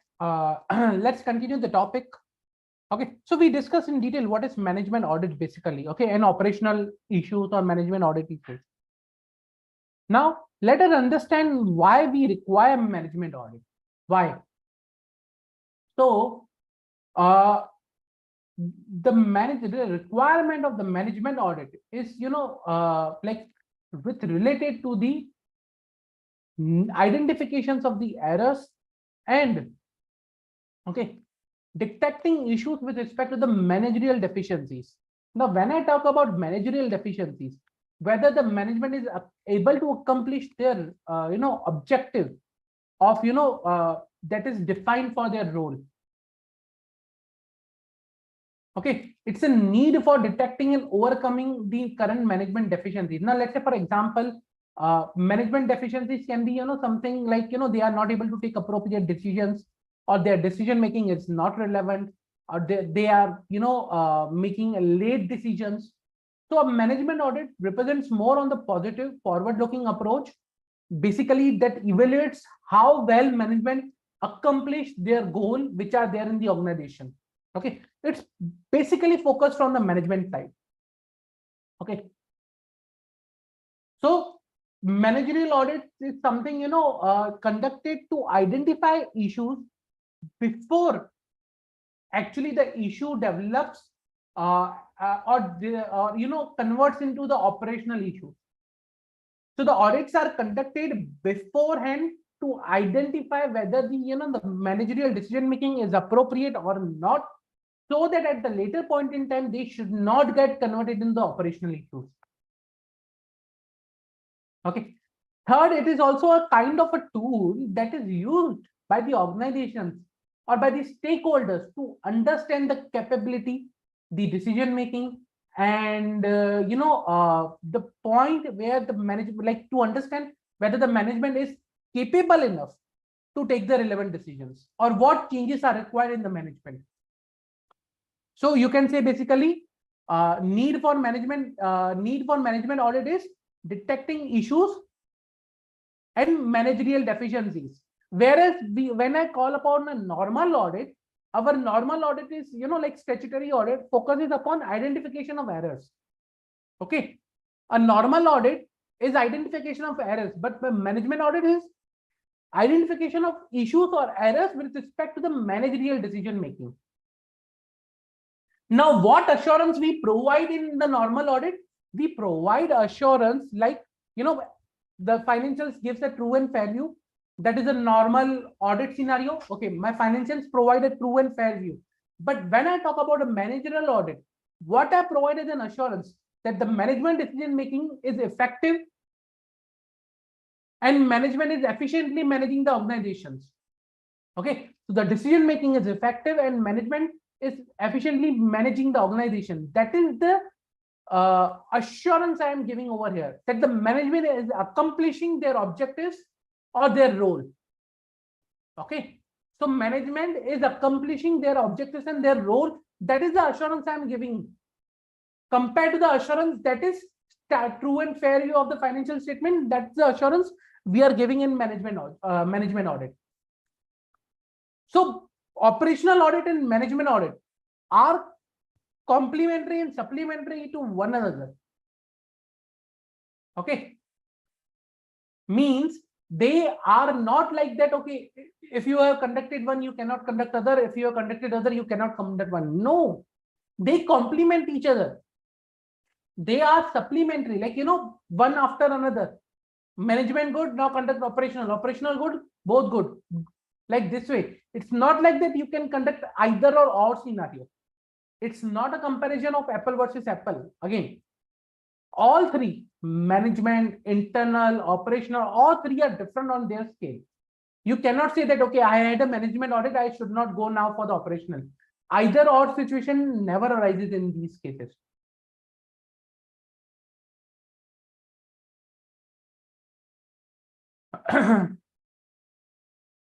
So now let us discuss some of the programs for the management audit, and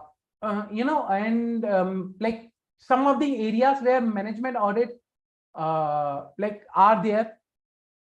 Okay, or we evaluate in the management audit. So you can say desirability of the management audit or areas for the management audit. Okay. Now, what are the areas for the management audit? First, evaluations of policies and procedures. We evaluate the policies and procedures in case of management audit. Okay, to measure that how management is working, whether decision makings are effective and efficient, whether the desired results are achieved, whether the company is moving in the direction which is required by the objectives or the goals or vision and mission of the company. Okay, so devising the statement of policy basically. Second,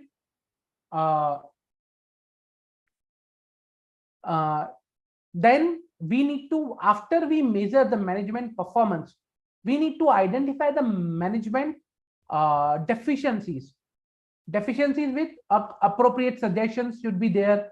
Experts can be hired to guide and improve the management of the company. So identification of the management deficiency, where management deficiency lies, what is the change that we should provide to the management. Okay.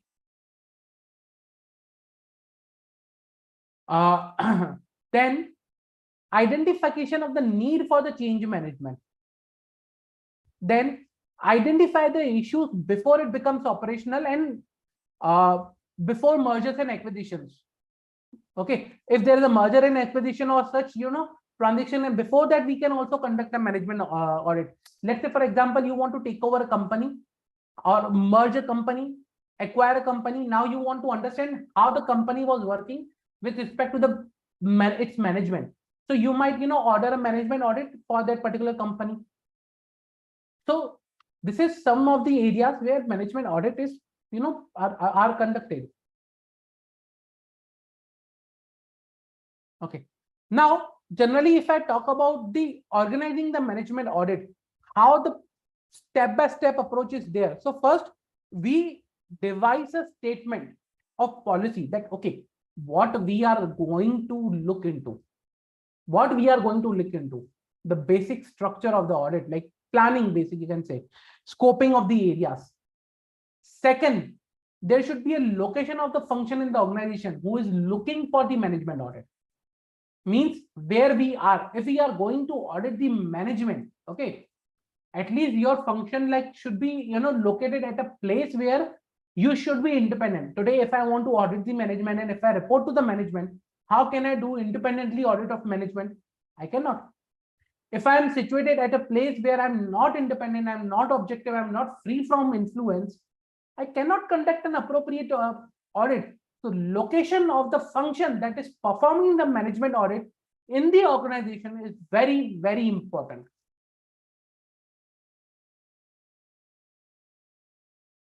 Okay, allocation of personnel.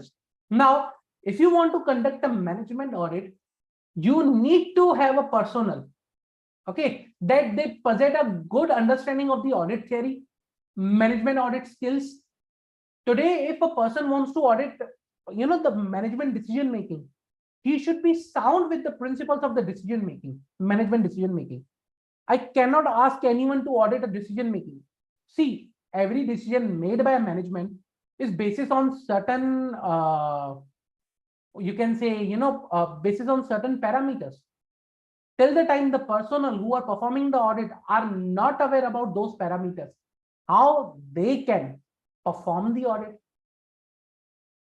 Okay, allocation of personnel is very, very, very important. Okay, so they should have a knowledge of commerce, decision making, law, taxation, quantitative methods, systems, policies. Without that, a person cannot audit the management decision making. Training of staff program, training of staff and staff training program. Now continuously we need to train our staff or personnel so that they should be equipped with the relevant knowledge based on the which they can conduct the management audit. Basically it's to have a continuous training program which is necessary to achieve the quality in performing the audit. So it's imperative, I can say. And an effective training program, basically, let's say, for example, an effective training program will enable the staff, okay, will enable me as an auditor to assume additional responsibilities and, within the function itself. So it's just, you can say, a policy or a program which enhances the skill of the management auditor. Then time and cost involved. So day-to-day basis, there are a lot of many decisions which are made by management. Which decisions you will go and audit? What is the time you will invest in particular audit? What is the cost you are looking for each assignment? And the time and cost will vary for the each assignment. Okay. Let's say, for example, I want to audit the decision making with respect to the procurement. Okay, what is the procurement policy management has made? What is the procurement related decision management is making? So I need to define a time period. Okay, I'll complete the audit within 2 months. This is the cost. This is the personnel that will be there for the audit. This will be the final audit report. I need to plan for that. And depending upon that, depending upon the nature of assignment, depending upon the number of auditors that I will appoint, depending upon the work I'm going to perform, okay, depending upon the experts I will hire, that time and cost will vary from assignment to assignment.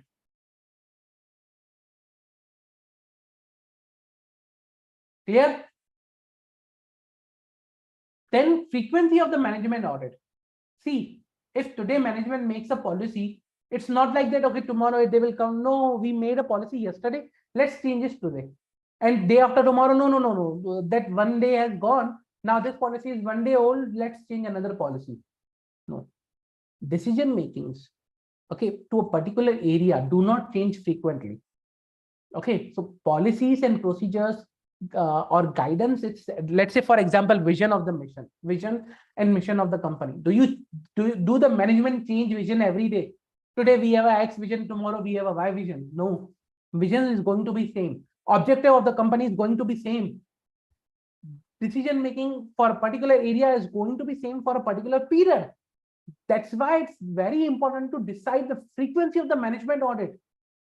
How frequently you will do, every 6 months, every 1 year, every 3 months, based upon the nature of the area, nature of the decision making, this will change. So that depends upon the objective, size, structure, nature, technological environment. A lot of factors are there that defines the frequency of the management audit. Clear with respect to these factors which influence my management audit, or you can say, the factors that I need to consider while planning for a management audit. Any query with respect to this? Any question?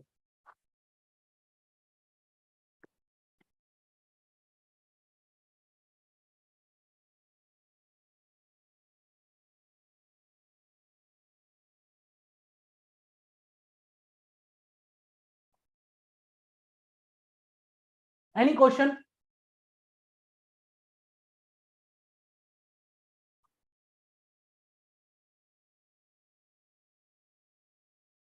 Any doubt? Okay. Now, this is the factors that are involved in the management audit. But what are these testing procedures we do?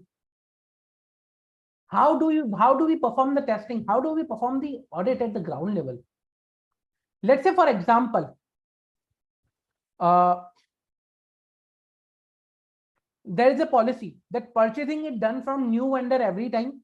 Okay, so the policy is that purchasing is done from new vendors every time. Okay, and old vendors are not given again, are not preferred again by the purchasing manager. Okay. So every time they go and use 3 quotations for purchase, and based on that they perform the purchase. So there is no concept of preferred or enrolled vendors for the entity. Now, what is the scope? Our objective is management audit, but the scope will be procurement business process. Okay, our scope will be procurement business process because I want to check how the purchasing policy or decision making is done by management, whether that is good or not. Okay, so that is the area that I want to see. That is the scope. Now, what I will do first, I will identify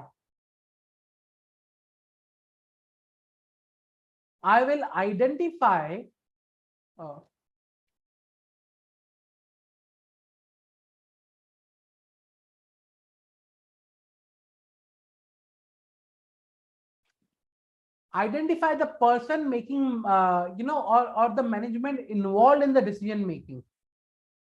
So I'll identify the persons who are involved in the decision making and who are, a part of that particular process or the scope. So I need to identify the correct person. Number two, I'll conduct interviews with the management to understand the decision making and policy. So I'll conduct interviews with the management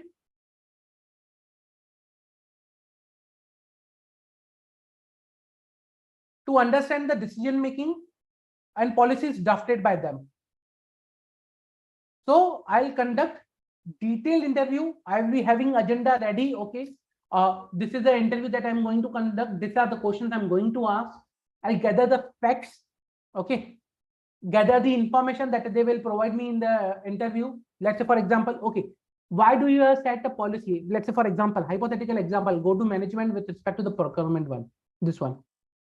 I go to the management. Management, why have you set this particular policy?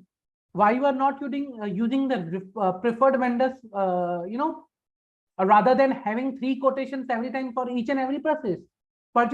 This makes the process lengthier because take the 3 quotations, select the best one, place the order. Instead, if we have a preferred vendor, we can directly go to him and place an order.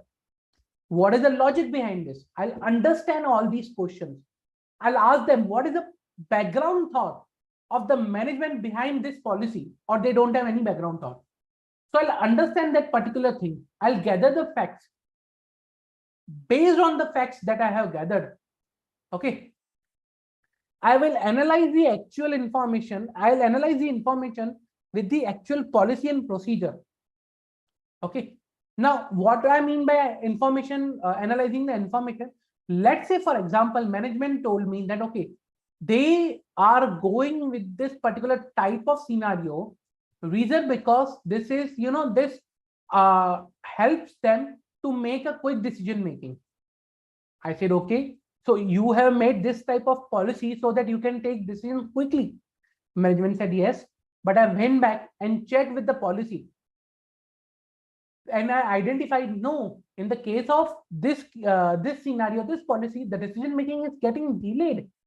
So I will corroborate the information that I received from the management with the actual policy. Okay. And for that, I may ask management to fill up a questionnaire, management audit questionnaire, which will help me to understand, okay, what is the thought process of the management and what is the actual decision making done by the management. And then on the basis of that, I'll prepare report. Okay, and I'll issue management audit report where it will be interim reporting will be done, regular reporting, written report has been done, summary report will be issued. So I'll do all the type of reportings with respect to the management audit. Okay, so and this will have the recommendations also. Plus recommendations.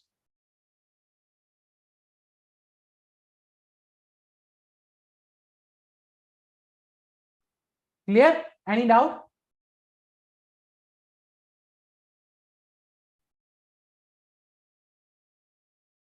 See, there is no time prescribed as of today for management audit.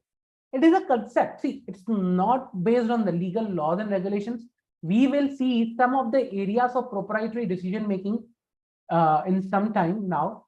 But again, this is not something, if you go for a pure management audit, it's not something I can say, what do you say, somewhere law or regulation to have a management audit. So that's why there is no appropriate time limit for that particular thing. That depends upon the type of engagement and the scope of the engagement. And how often it should be done, again, depending upon the stakeholders who want the management audit.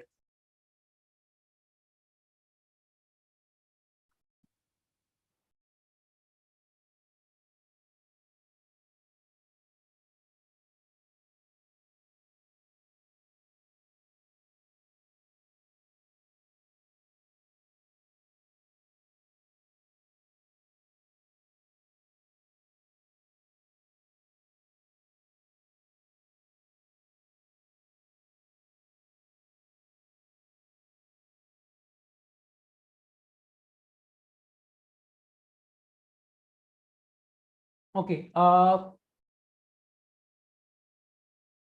Any other questions?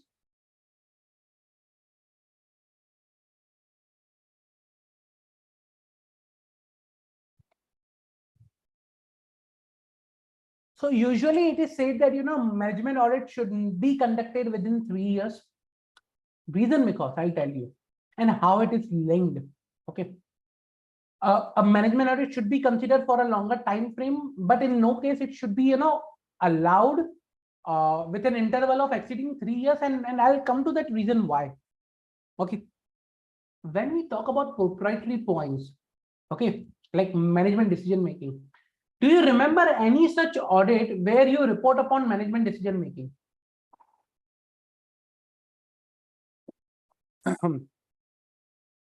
Do you remember any such area, or any such audit or place where we already report about the management decision making?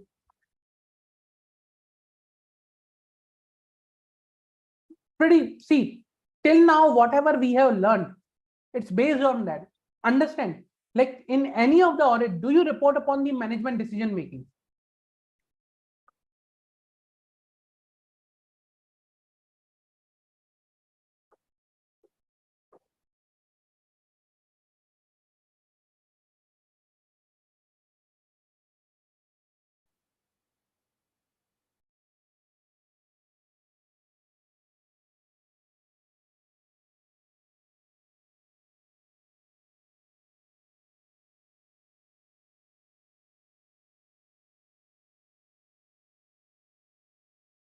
Yes, there are a lot of areas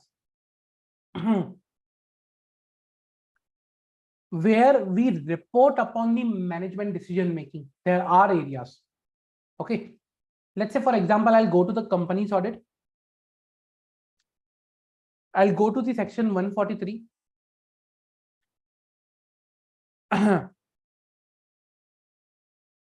See this particular area, duties of auditor, 143.1. Whether loans and advances made by the company are properly secured, whether the transactions of the company which are represented merely a book entries or are prejudicial to the interest of the company, then whether loans and advances made by the company have been shown as a deposit, then cash allotted for shares allotted for cash, but cash is actually not received. Okay, certain areas, these are certain areas, like where these are also known as the proprietary matters, where we check whether the decision making is in the interest of the company or not, whether this is prejudicial to the interest of the company or not. Some areas where we check the management decision making. Now I'll go to the CARO.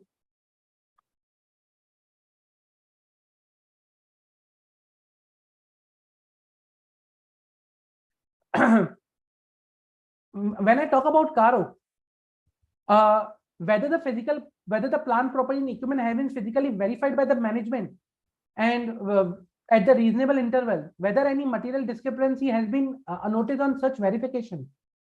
Okay, so whether the company means maintaining the appropriate policy for the verification of physical verification of plant machinery equipment.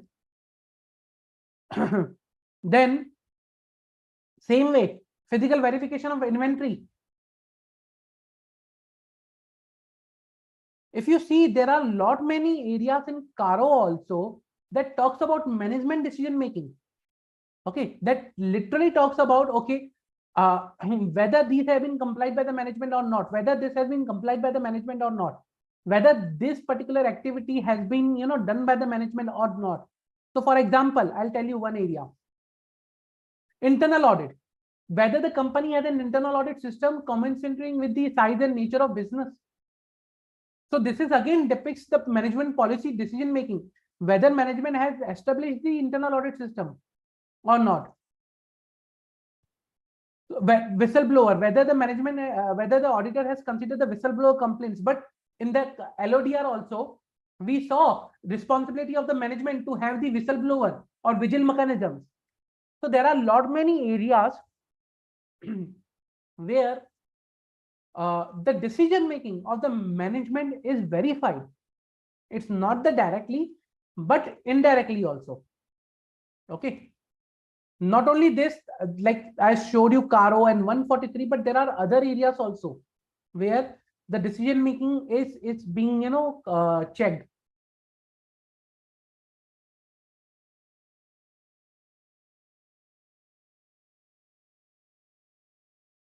Okay, so that's not one area, there are multiple areas. Then management audit report. See, the audit report is, there are some basic things which are given for the audit report, that what should be the part of the audit report, but there is no, you can say, basically a outline available. Okay. Like all these things should be there. So it is a list, but not an exhaustive list. Title, objective, scope, findings, okay, opinion and recommendations. Then the management's comment on that findings and recommendations and the summary. If you ask me, are there any, definitive format of audit report? There is no.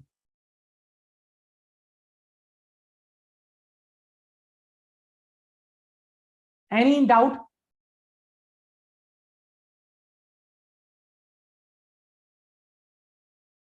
Any doubt?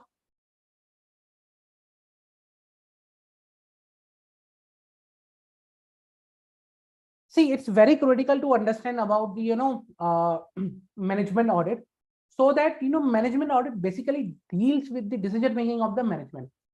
Okay, it's audit of the management, whether management is functioning appropriately or not. That's somewhere the management audit. Now, this was about the management audit. Now I'll come to the operational audit side, and I'll explain you the operational audit in detail. Okay. So we understood the management audit, basically what is the management audit, how it works, how it operates. Operational audit, on the other hand, okay, let me go back.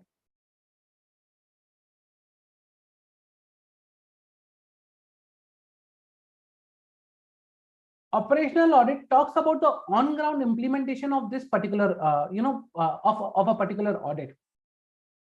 Now, when I talk about operational audit, it's a systematic process. Basically, a process is there for the evaluation of organization's effectiveness, efficiency, and economy of operations.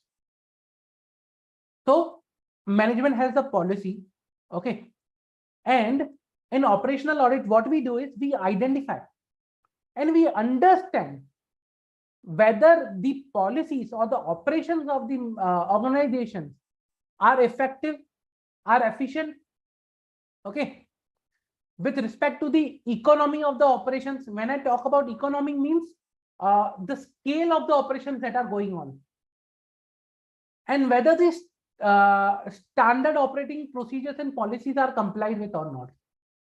Let's say, for example, in earlier example that we discussed, that we're discussing, this one.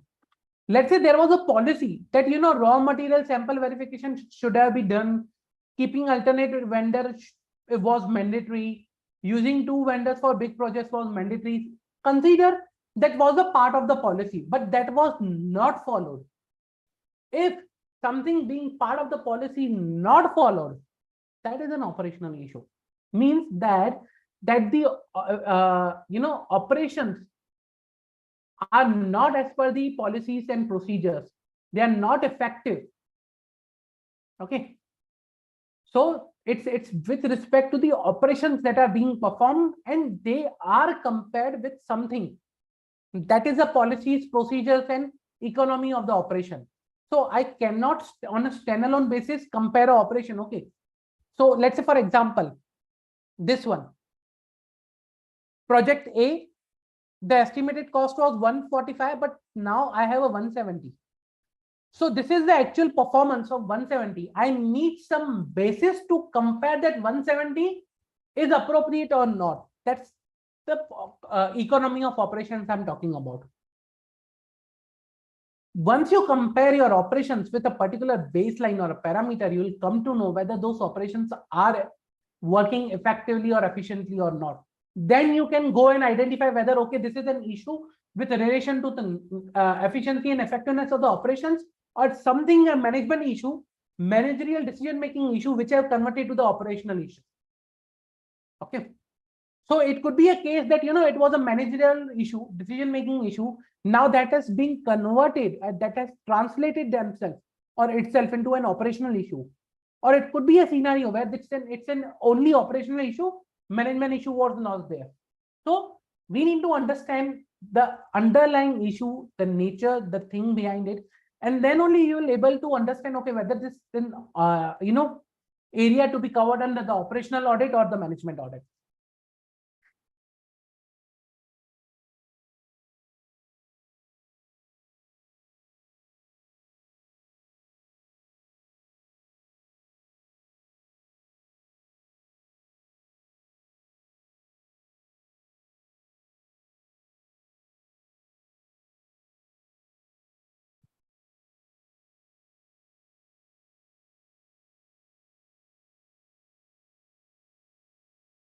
Okay. So there are some questions. Can management auditor rely upon the CARO issued by statutory auditor? Again, that depends upon the scope. What is our scope? What are the things that we are looking into a management audit? Can management audit or operational audit be done in-house or outsourced? Again, depends upon the type of the area, scope, and objective of the organization. There is no requirement that it should be in-house. It can be external also. So for example, there are various advisory firms who perform the maturity assessment of the management. So they are the external one. They have the knowledge base. They carry the maturity assessment. It's type and part of the management audit, but yes, they perform the management maturity assessment or their decision making's maturity assessment. So again, it can be both internal, external, both.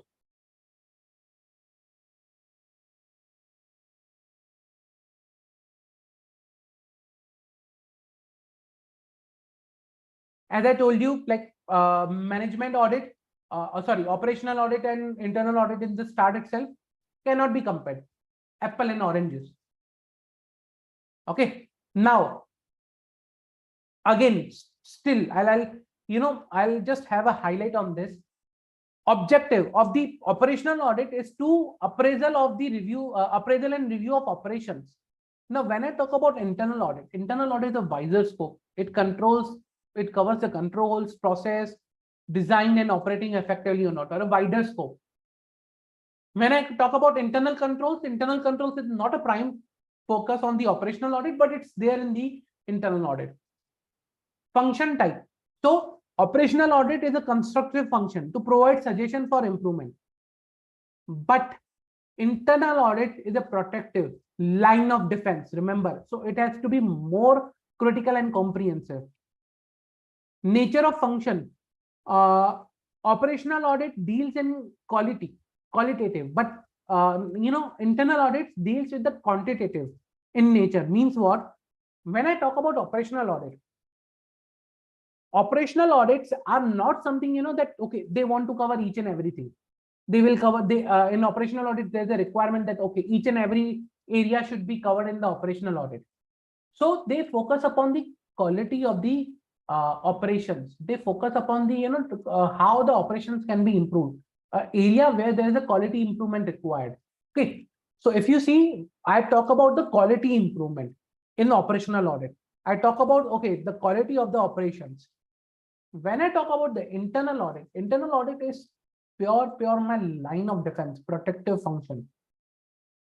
In a way, it's a quantitative because what I need to do is I need to ensure that my the errors, omissions, fraud, or all such things should be detected or should be prevented. That's the main objective of internal audit. Okay, to identify issues and to rectify before it becomes a very big problem. So that's why somewhere it goes to the quantitative side.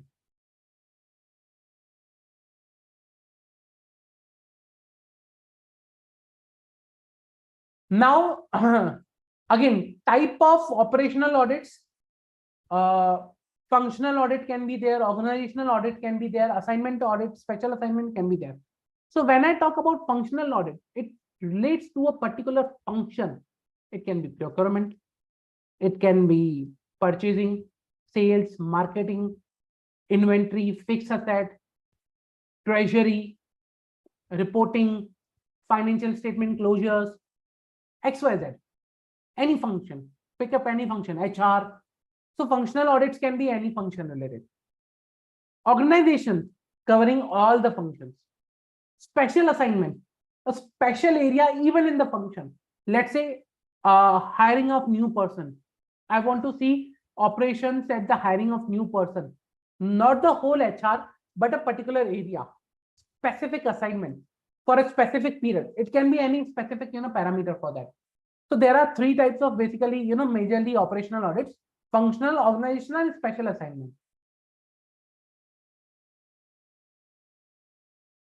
Now I'll talk about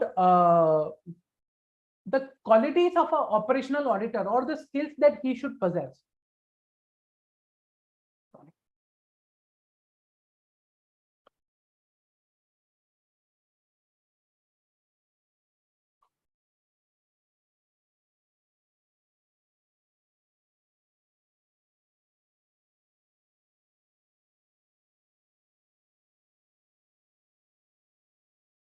Give me a minute.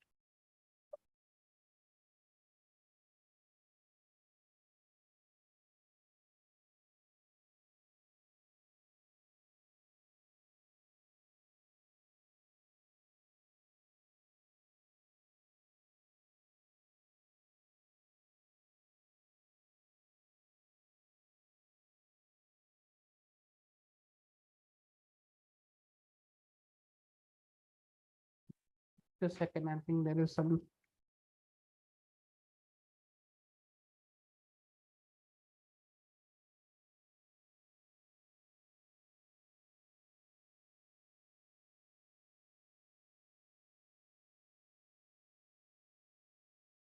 A minute.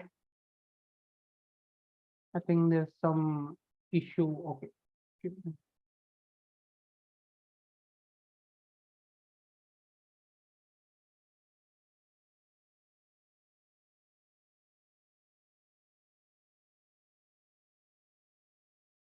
Okay. So I'll talk about the qualities of operational auditor, basically.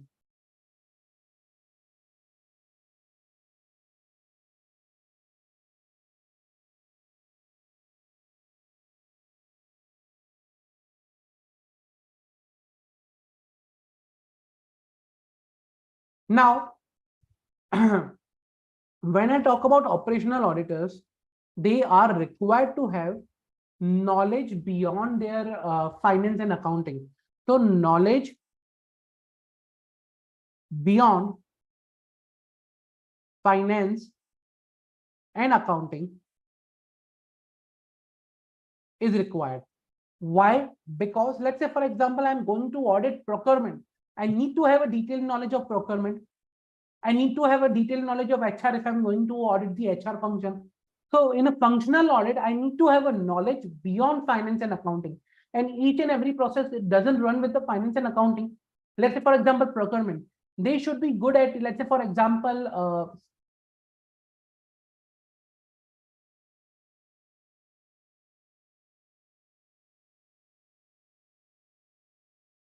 okay, I'll take a procurement example. Like, what are the critical raw materials?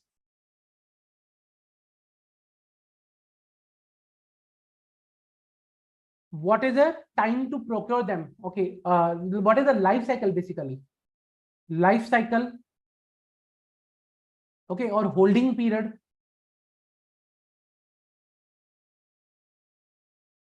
For raw material, which are preferred vendors,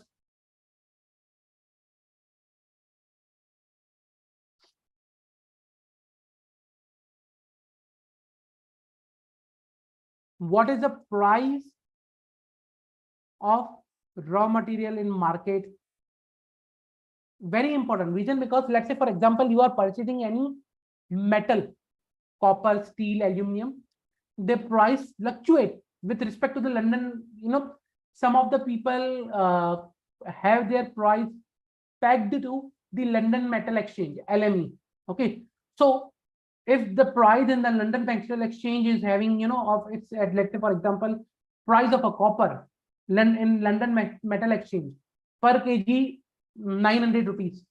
So I know in the market I can find near to that. So how to check the price, from where to check the price, the quality of the raw material, okay, what quality of metal I'm buying. Let's say, for example, coal. Okay, if coal is one of the raw material, then various type of coals are there. Again, various type of steels are there, various type of aluminums are there. Even ores, when I procure iron ore, there are various types and quality and grade of iron ores that I can procure for manufacturing. So quality of the raw material. So all these things, a person should have the knowledge beyond accounting and financing, so that they can audit operational area. Second, he should follow at 5 why steps. And there are certain parameters. Remember, in any of the audit, there are 3 things you need to understand. You need to ask who, how, and 5 whys, or I can say 5 why. Who means who performs the activity.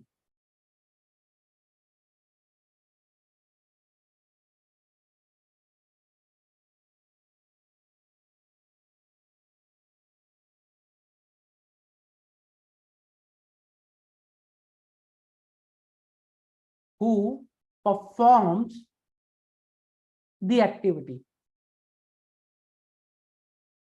How means how the activity is performed. Most of people stop here, but the 5 whys are very important. Reason, because why the activities are performed in this way. And why I ask for 5 reason, because you need to ask for, like, it is a standard terminology that, if you'll ask why this is done, okay, he'll say this is done for this reason. Then you'll say, okay, what is the reason behind it? Why this reason? So if you ask 5, step, if you dig down to the 5th layer of the questioning, okay, you will come to the root cause or conclusion of that particular whole process. So that's why the concept of 5 why is pretty, famous. Let's say, for example, someone will say, okay, no, we purchase raw material from this vendor. You'll ask why? Because he's a preferred vendor. Why is preferred vendor? Because he charges the lower price. Okay, why he charges the lower price, or is there any, why there is no any other vendor available in the market which charges a lower price? Is there the difference in the quality? So he'll say, yes, there is a difference in the quality. Then your next question will be, will that difference not impact our production quality? Why it is not impacting our production quality? So by this way, asking the whys, you will come to the baseline of, okay, what is the logic behind having this person, this process, and this particular scenario.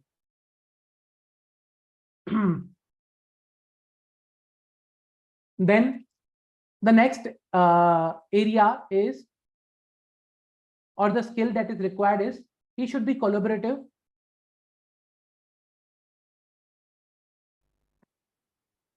and constructive in approach.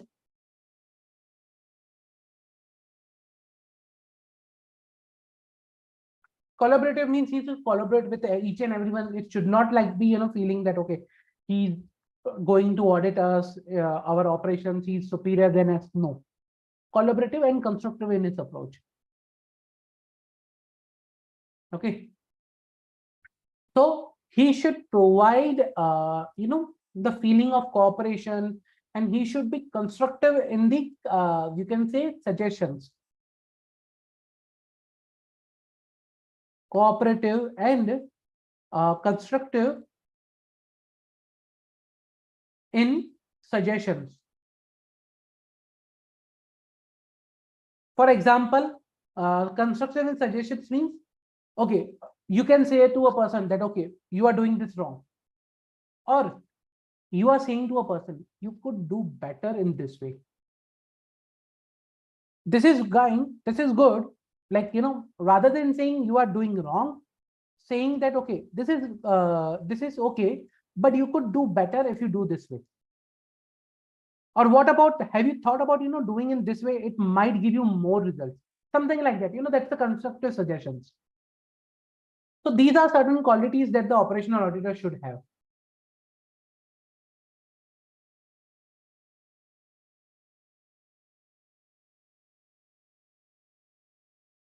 Any doubt till now?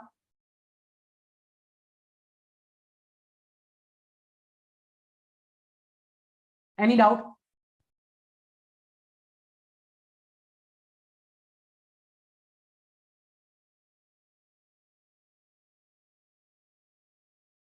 Very, very good question, Manini. So in case of a difference, in case of findings of management audit, if there is a difference, then who will decide? I'll come to the operational audit area also, but I'll discuss first of the management audit area. Difference in management audit. Okay, with respect to the identification of the observations. See, that is going to be happen. That is going to happen. Reason because when you are going to conduct managerial audit, management audit, okay, you will face resistance because you are auditing a person who has a decision-making authority, and they are top executives, and you are going to audit them, and it will, there will be like, okay, you are our colleague, and how can let's say, for example, CEO, CFO, board of directors. Okay, let's say you have appointed a person, a team from the organizations. Now who will audit these people? Usually rest of the people, like, the person that will be selected either will be reporting to the CEO, managing director, board of directors.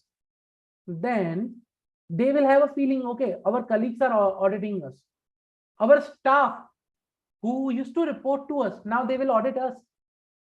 Or like, who have you like, okay, for example, if the audit is going on, they are going to a area of a decision making where, management is not comfortable.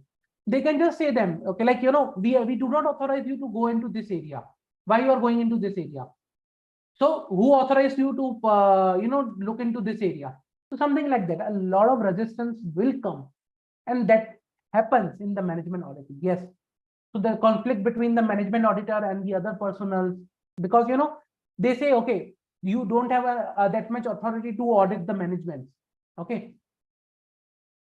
Or let's say, for example, when some suggestions are provided, there's a fear of criticism. Okay, fear of change, basically, or something, the management feels that, okay, if any observation is identified, we will be punished, or it will come, it will appear it's in a bad way. So there are a lot many factors which comes into the play. And in that case, what is the scenario? What is the best alternative is reach out to the higher level, first of all, higher authority level. Okay. Then already have these things documented in your engagement letter or the objective or the scope of the audit. Let's say, okay, which are the areas you're going to review? What is the procedure?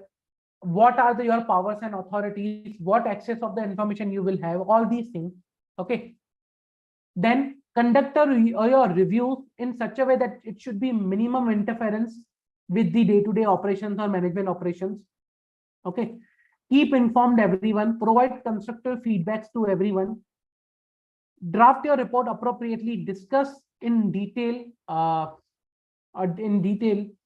and accordingly, I think if all of these are done, there are very less chances that still there will be any, we can say, discrepancies or disalignment between management auditor and management.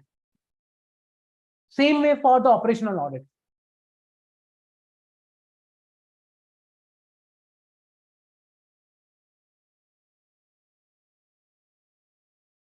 Any further doubts, guys?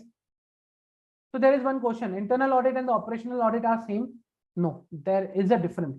As I told you, internal audit is a wider term. Operational audit can be a part of internal audit also. So in internal audit, we do operations audit also. But if you ask me, internal audit is a very wider term in today's time, and we discussed that in detail when I was discussing internal audit. That traditional internal audits versus modern internal audit, there is a very, very big difference.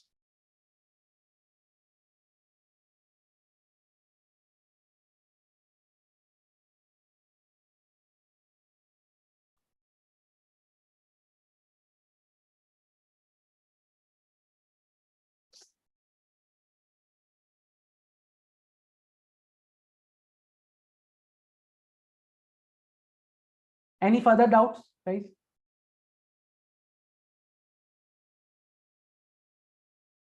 Management auditor cannot be an employee of organization. That totally depends upon the type of engagement.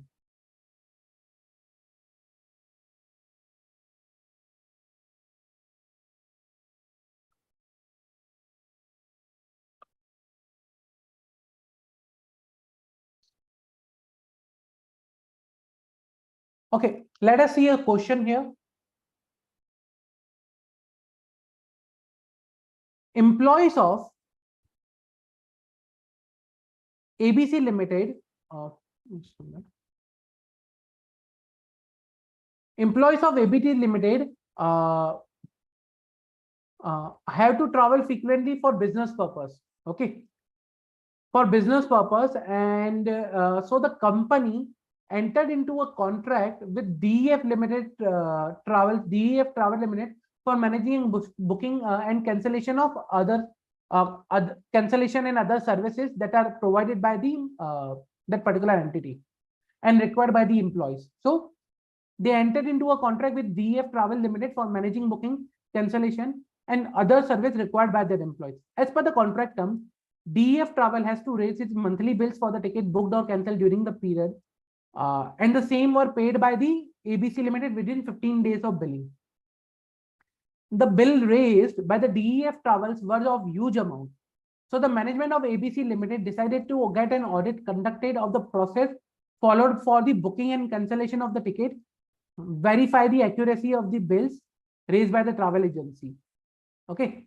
Now you need to tell whether this particular audit, management audit, is required to be performed or operational audit.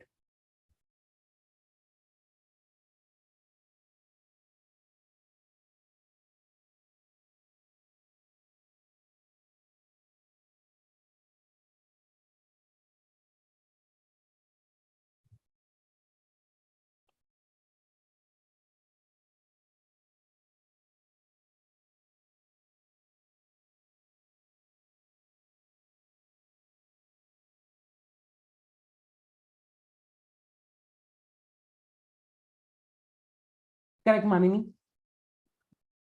Correct, Shailendra?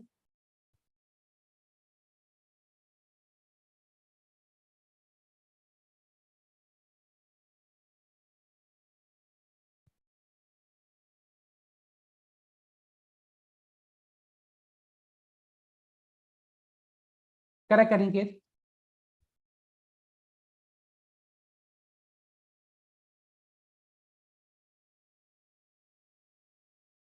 And the reason, yeah, the answer is correct, operational. And the reason why, because we are discussing about the, bill raised were of huge amount. We are not talking about any process issue over here. Is it so that they are sending the bills late? Is it so that, their bills are not appropriate or something like that? We need to see why the bills are high.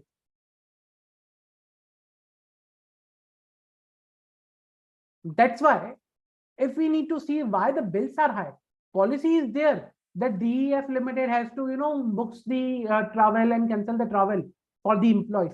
So there are policies there, but we need to see why the bill is high. For that, we need to perform operational audit.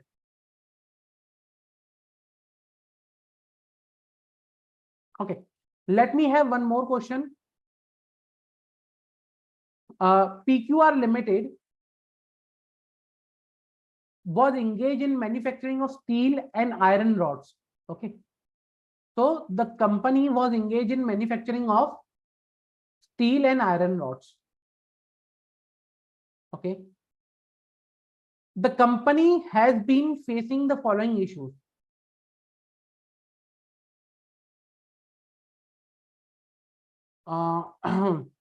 Sorry, the company is facing the following issues. Penal interest were paid for delay payment to the overseas vendor despite having enough cash flow. It was identified that the delay payment were due to credit period decided by the company for issuing the payment to the vendor. So it was because of the payment cycle that was set up by the management or credit period having enough cash flow, still they were paying delay and they were paying interest. Despite having regular production and enough inventory and delays in shipping, late delivery of the goods to the customer were resulting negative feedback. The delayed delivery shipping was identified due to the shipping method selected as the part of the contract with the shipping supplier. So you tell me, for these kind of issues, what audit you will suggest?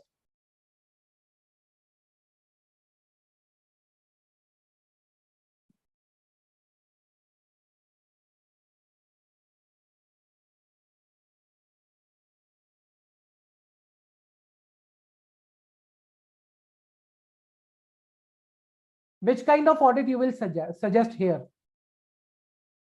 So first, penal interest were paid, okay, for delayed payments to the overseas vendor despite having enough cash flow.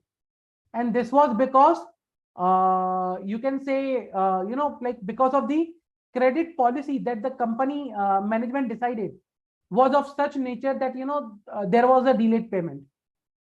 So the delayed payments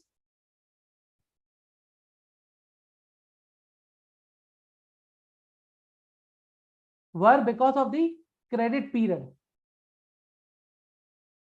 decided by the company.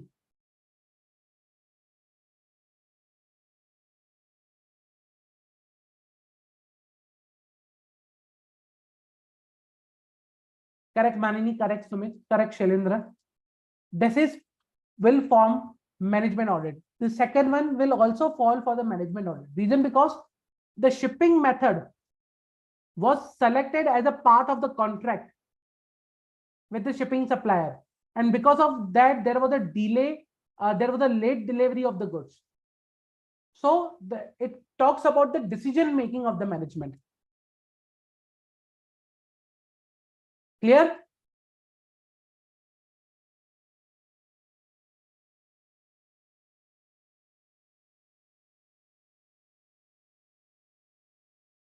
Okay, now let's say there is another root cause, alternate root cause with respect to the delayed shipping. So the alternate root cause, let's say for example, was management although had a policy to ship the goods on priority basis and had appropriate contacts with the vendor for shipping, still it was observed that instead of priority, the warehouse manager was selecting the standard shipping to deliver the goods. In this case, what you will suggest? Which type of issue is this?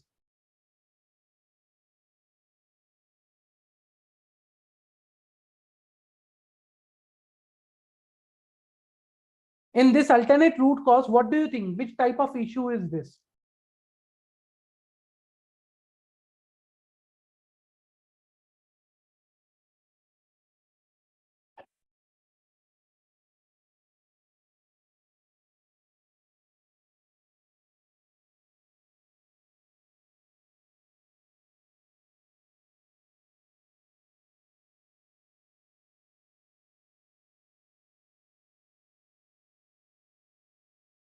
Correct. Correct, Manini. Correct, Sumit.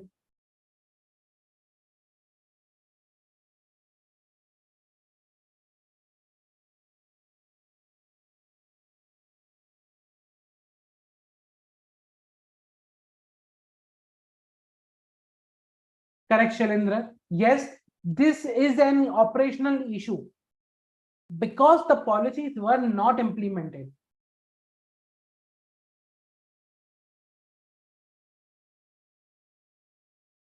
Because the policies were not implemented, and that's why it's an operational issue.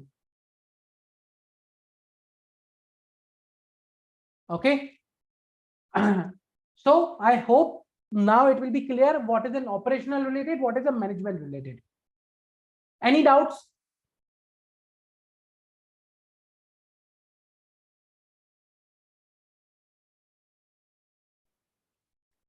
Okay. Guys, in the next lecture, I will be covering the liabilities and the liabilities of an auditor. Okay. And I think I have already uploaded the notes for that particular topic also. The notes are already available. So please, before start of the lecture, okay, go through those particular notes and the study material, read in detail for that particular topic, so that it will be easy for us to discuss, okay, liabilities of auditor. And then I'll start with the audit of insurance companies. So in next lecture, there will be two targets: one, liabilities of the auditor, and audit of insurance companies. Okay. So please go through those notes. It's very important for us. Also, please provide your feedback. Also, that is very important for us.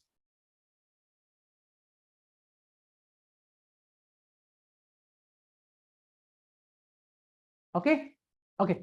Thank you, guys. Thank you for participating in today's lecture. If no further questions, I'll propose to close this lecture, and I'll see you in the next lecture.